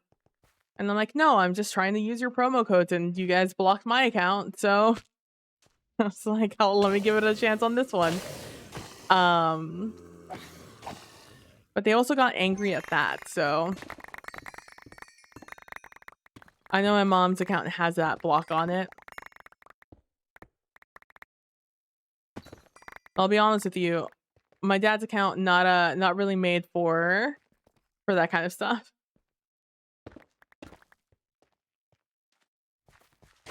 And I do believe their system is smart enough to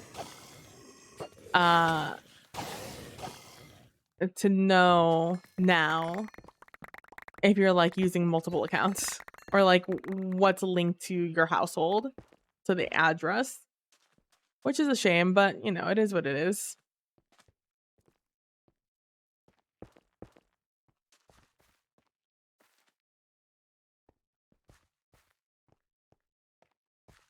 I got 4 solid meals, I believe, out of it. I can't be mad about that, I guess. Do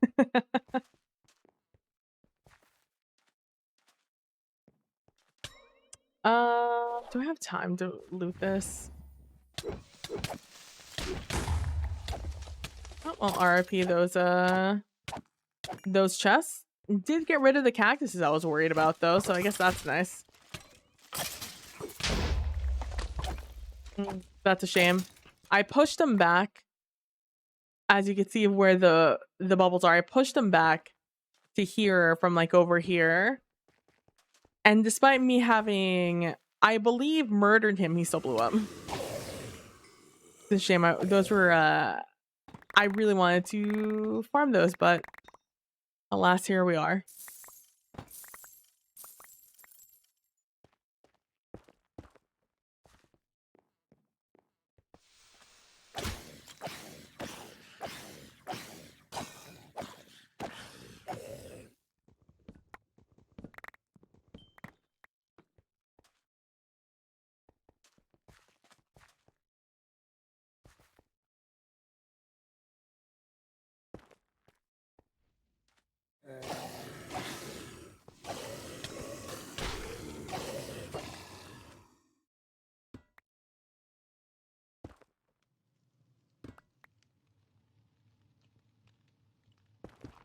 I don't know why that's still bright, but I'm afraid, so I'm just gonna block that off.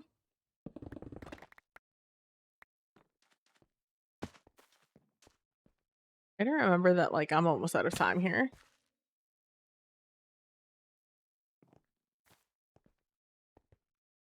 Go this way. Okay. But yeah, so that's the vibe. That's where we've been at for these past couple of this past week or so.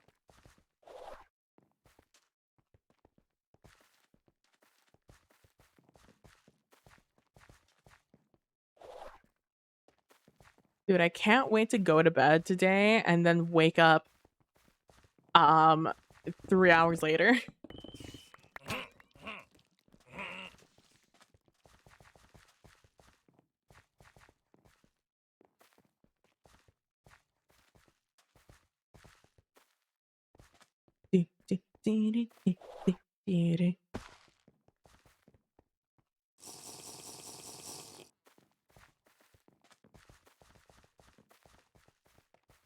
Oh, what are you? Plus a shit ton of copiously. Let's go.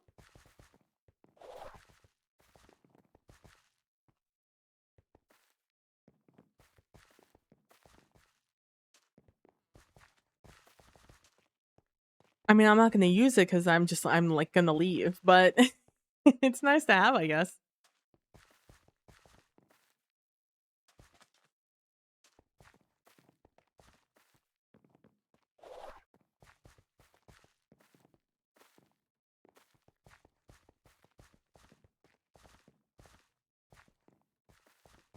I was so very confused there for a second.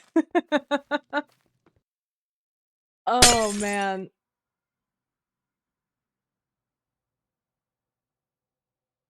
Chest looted only 103, but 345 ores mined. I'm still getting 25% more ores than normal, so like I can't really complain about it. But I'm still gonna complain a little about it. I feel like that's my right. It's my human right to complain.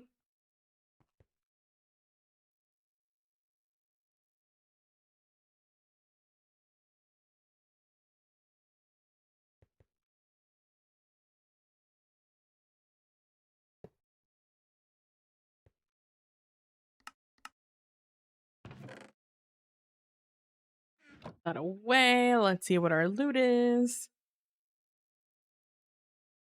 A good handful of gems.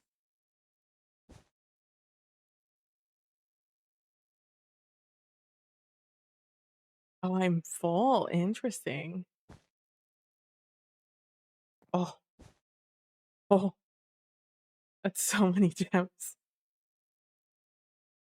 I must have gone into a dungeon with that was gilded, right?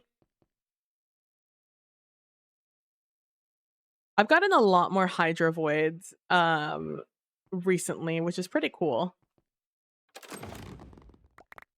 No artifact. Oh, speaking of artifacts, I learned a lot about them watching Iskal recently. So I've gotten more artifacts, first of all, but second of all, there's an artifact tome. When you put it down, it shows you all the artifacts you can get. And then you could put the artifacts in here somehow. I don't actually know how it works. I could just put these on the wall. Oh my god.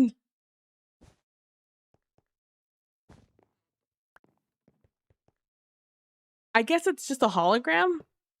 You put them down yourself.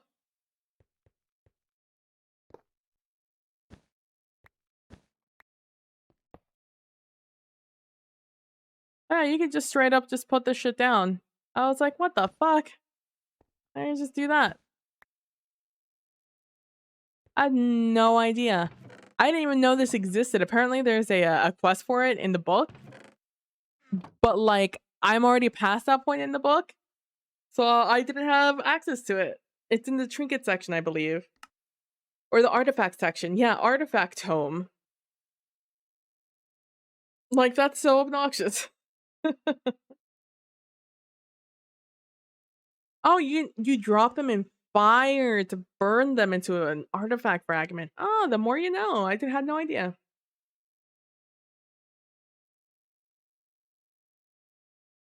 The more you know. The other thing that I did this week is I bought both my parents Christmas presents. My mom's present was going to be something else. Yeah, it's new.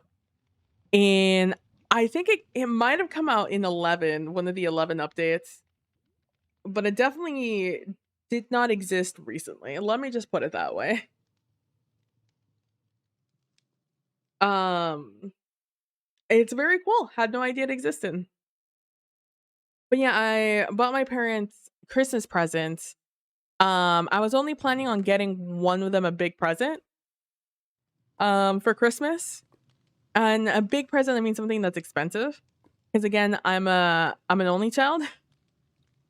So I'm the only one who's financially contributing to presents.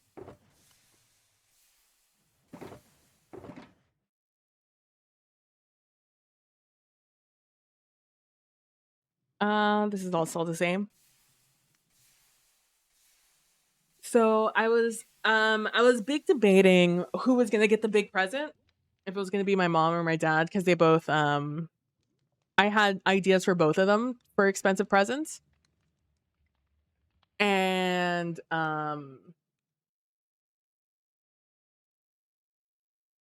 luckily um I had been looking for both of their presents for a while, so I kind of knew what I wanted to get.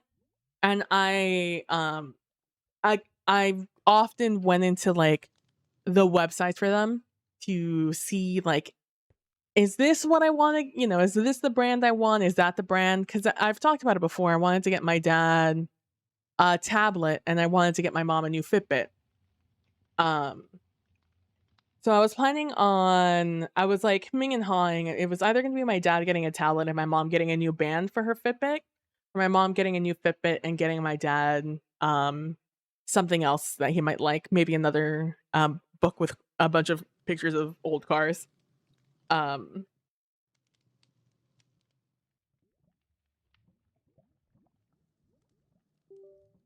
Sorry, my headset was about to die. And so I because I've been often going into the websites and being like, should I get this? Should I get not this? I saw that the Fitbit I was looking to get my mom was on hella sale for Black Friday. It's normally 160, but it was down $60. So it only cost 100, which is still more than the first Fitbit I bought her cost, but obviously way less than what it was gonna cost. And I had pretty much decided my mom was gonna get a Fitbit this Christmas because so it turns out the little pebble, the little mechanism, the little watch face is called a pebble. So the pebble, where you connect the bands, those like little things that hold on to the bands basically snapped off. So she couldn't put the bands onto the little pebble. And she wouldn't be able to put any band onto it unless it's one of those where you just slot in the pebble into like the rubber casing.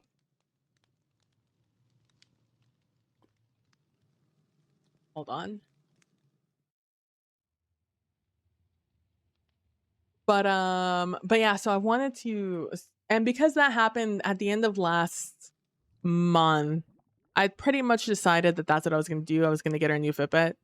And with that new Fitbit, I was just trying to decide like which one I was going to get. And I ended up choosing the Charge 6. Mostly because it's the one that went the most on sale. And I was like, all right, that's what I'm gonna get. But because it was on super sale, it put me in a position where I would be able to afford the tablet for my dad. But a little later. And it would be a tight window of getting it. And like I think I would order it. I'd only be able to order it a little too late, and I wouldn't be able to like get it shipped on time. I think was going to be the issue, really. So because my mom broke her Fitbit, I went to her and I was like, okay, I'm going to level with you. I want to talk about Christmas. I want to propose to you about whether or not you want your present early. Because it's something that you might want early due to circumstances that have arisen recently. I was very cryptic about it all. And then I was like, and if you get it early, you can choose like the style of it instead of leaving it up to me. So my mom was just like, okay, what are you getting me? And I was like, a Fitbit. I'm gonna get you a new Fitbit.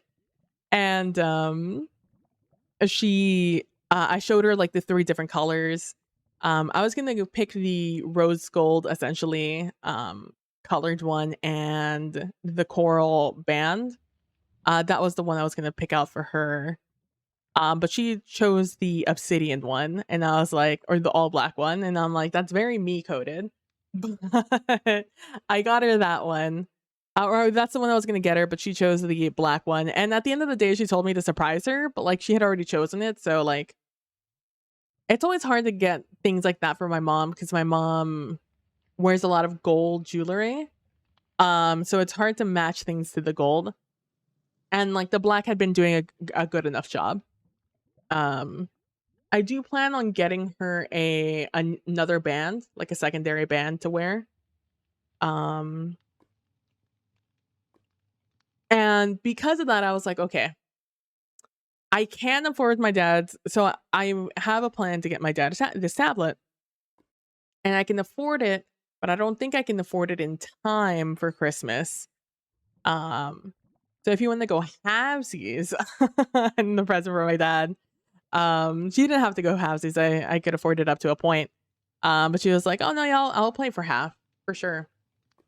And so I ordered them both yesterday, and the Fitbit cost me the same price it was gonna cost me. Although I didn't screw up. I went through and ordered it a second time, because the first time when I put in the credit card, it didn't ask for a name, and it put the wrong name on there for the card, and I didn't think it was gonna go through, so I canceled that order. Still went through, but it got canceled, obviously, and I'm just like, that's concerning that this passed with the wrong name on it. And then the second time, I made an effort to like find a way to put the name on the card on the payment section.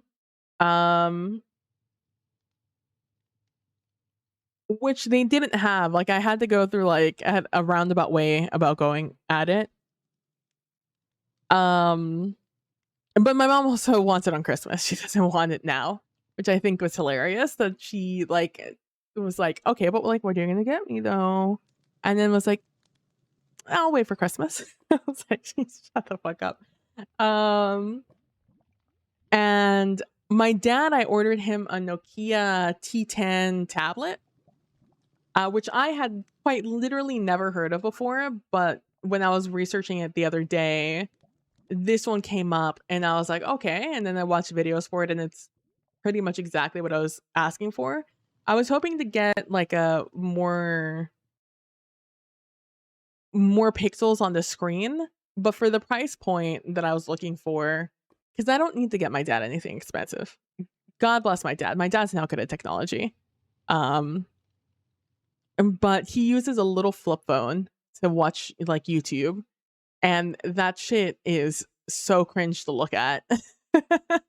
Just watching him with his like flip phone watching videos like this.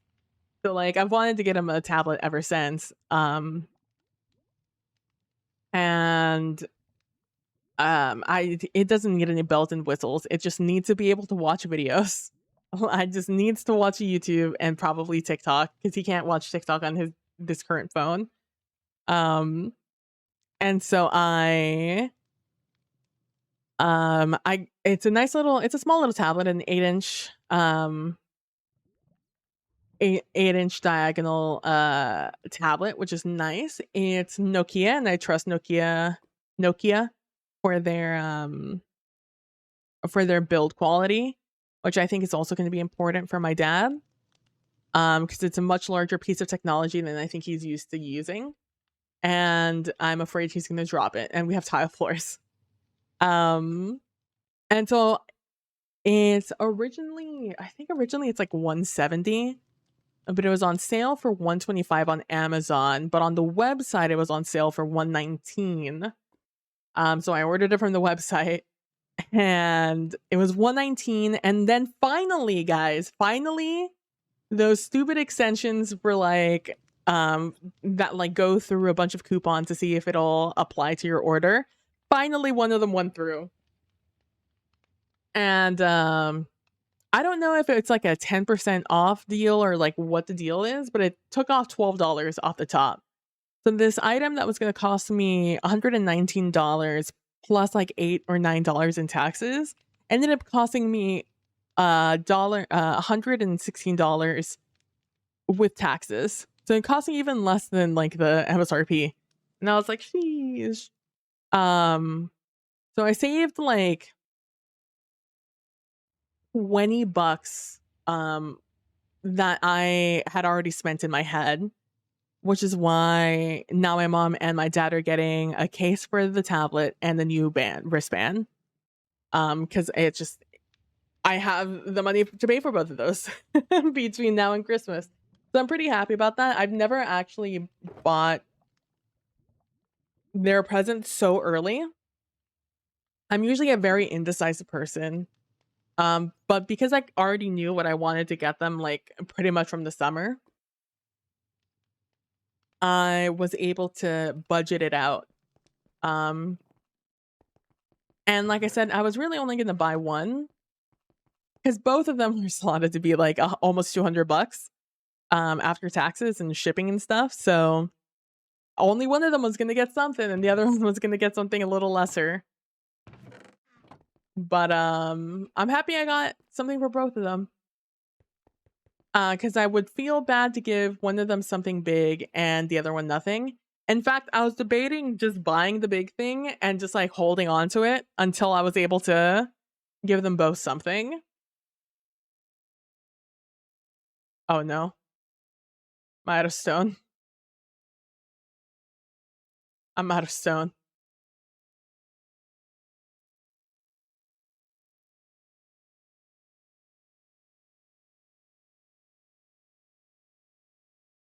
Gonna put those in there. Um, oh, I have a little bit left. One of these does stone. The blast chiller.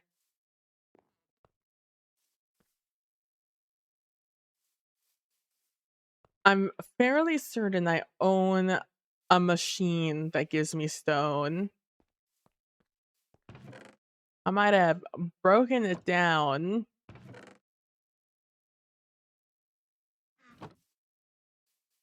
in frustration of trying to figure out how things worked.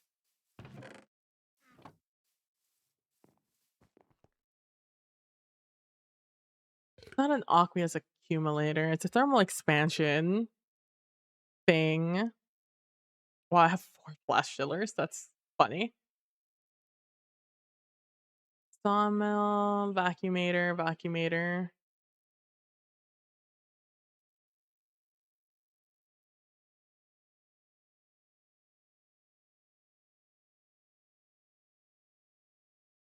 What is the machine? The machine that makes this? Maybe it wasn't a thermal dynamics.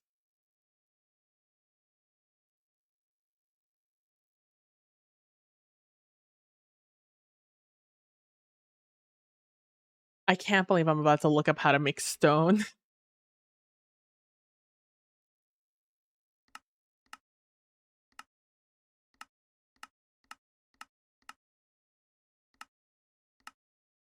Igneous extruder, that's what I'm looking for.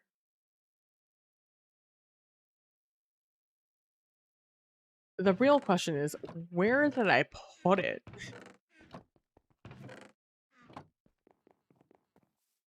If I were my igneous extruder, oh, it's right here. I thought it was another one of these. I believe it needs. I believe it needs this to work.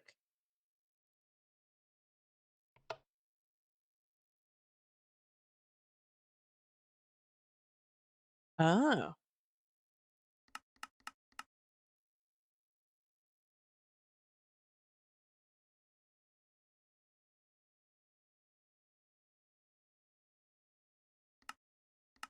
let's show this. Oh, magma block below.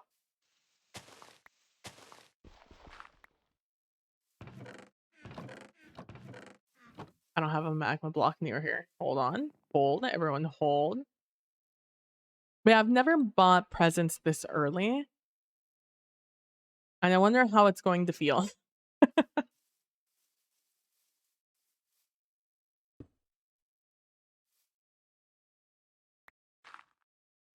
And if nothing else,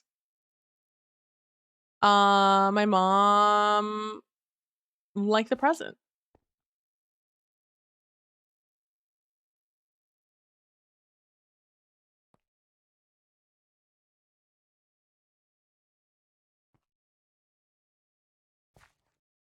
What do I want to do here? Do an importer, I guess.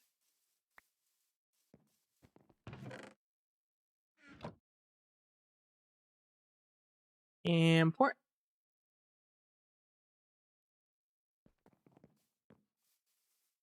Hopefully I have enough line to do this. Then cable or enough space to do this.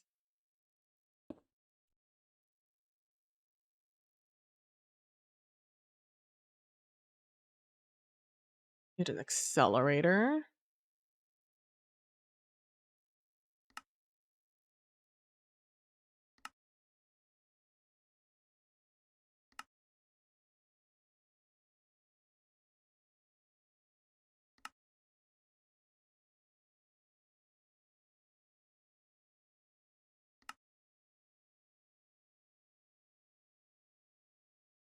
Oh, that's the wrong thing. Give me that.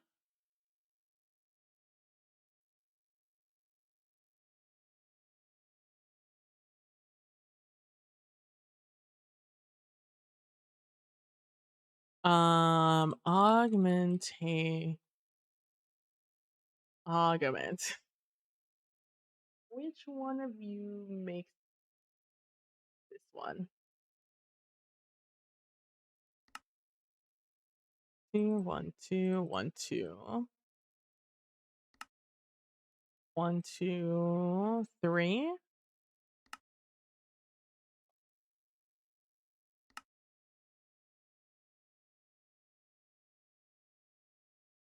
I don't know, make Electrum. And more fire charges. Of course I do. There you go.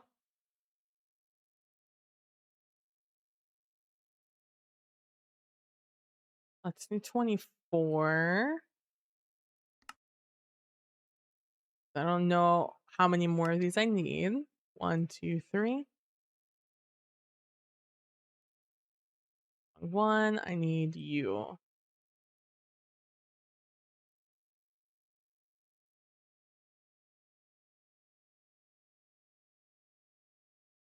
Then what even augmentations go into this thing? Oh, I'm gonna need to do another one to keep up with demand.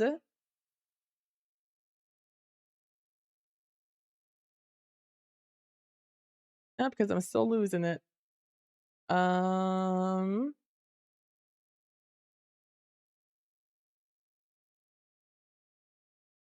Make another one of these.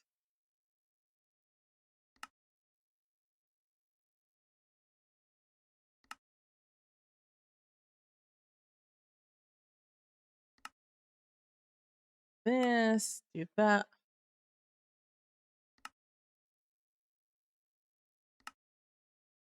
All right, now we made that. Okay, we don't need that. I need lava. And I need magma.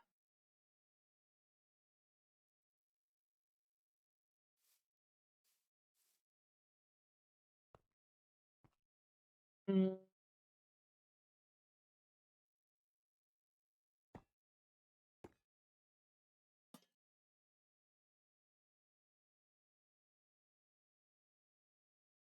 How do I do this?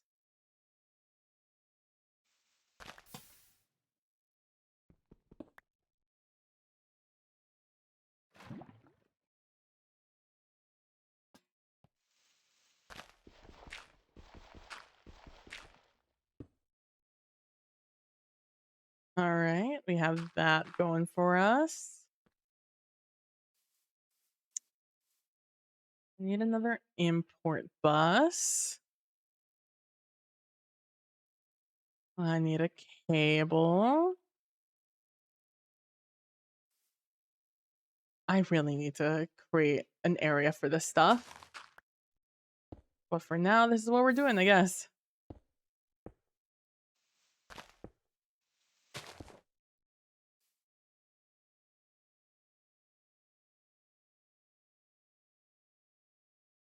Yeah, sweet. And then I can do that. Yep, and it pulls it up way faster. Thing I need to worry about is that I can straight up walk on that. No issue. I will just fall straight into that lava, but I guess that is a risk I need to be willing to take at this moment in time. Our stone production, hopefully, it's not. I'm assuming one of these guys is eating up like 10 stone per trade or whatever.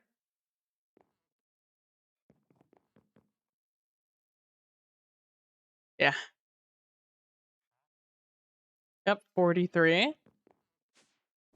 This is when you go into the timeline zone and you think about what you've done.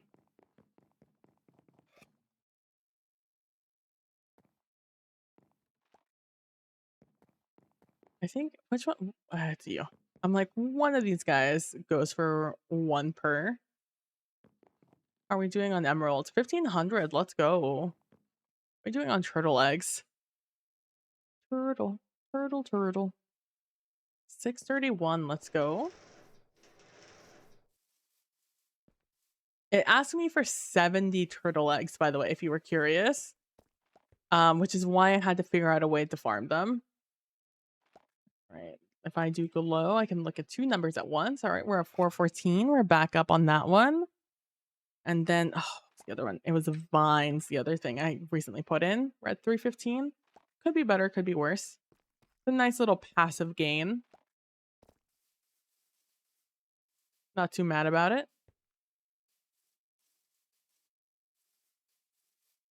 It's over here to leave.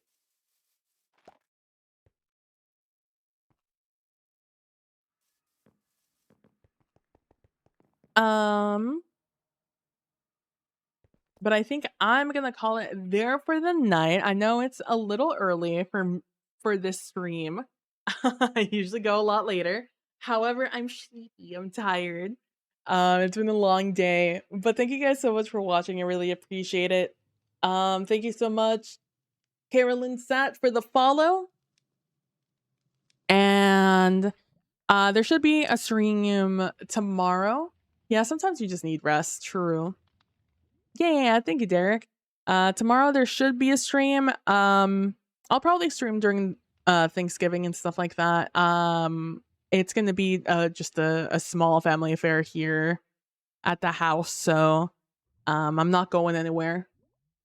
And I don't think I'm gonna have any company, so that may change. And honestly, you know, I might have that little I might have the nappy nap after Thanksgiving dinner, so we'll see how that goes. But aside from that, yeah, thank you guys so much for watching. I really appreciate it. Don't forget to be nice to each other. Don't forget to be compassionate, and I will see you guys all in the next one. Bye!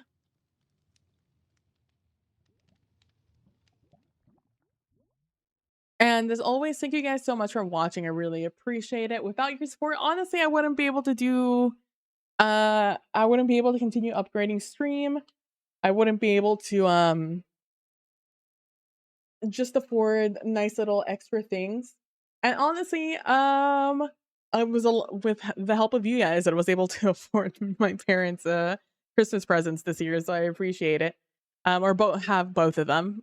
It's mostly what I mean. But yeah, thank you guys so much for watching. Your support means everything, whether you're sub, whether you're not sub, the ad revenue, it stacks up at the end of the day. And obviously subs are just like that consistent little relationship we get to have with each other. So thank you guys so much for watching. I really appreciate it. I'm not going to do ads because I think one just played. And I want to go off and do some things before bed. So I will see you guys tomorrow, hopefully. Bye.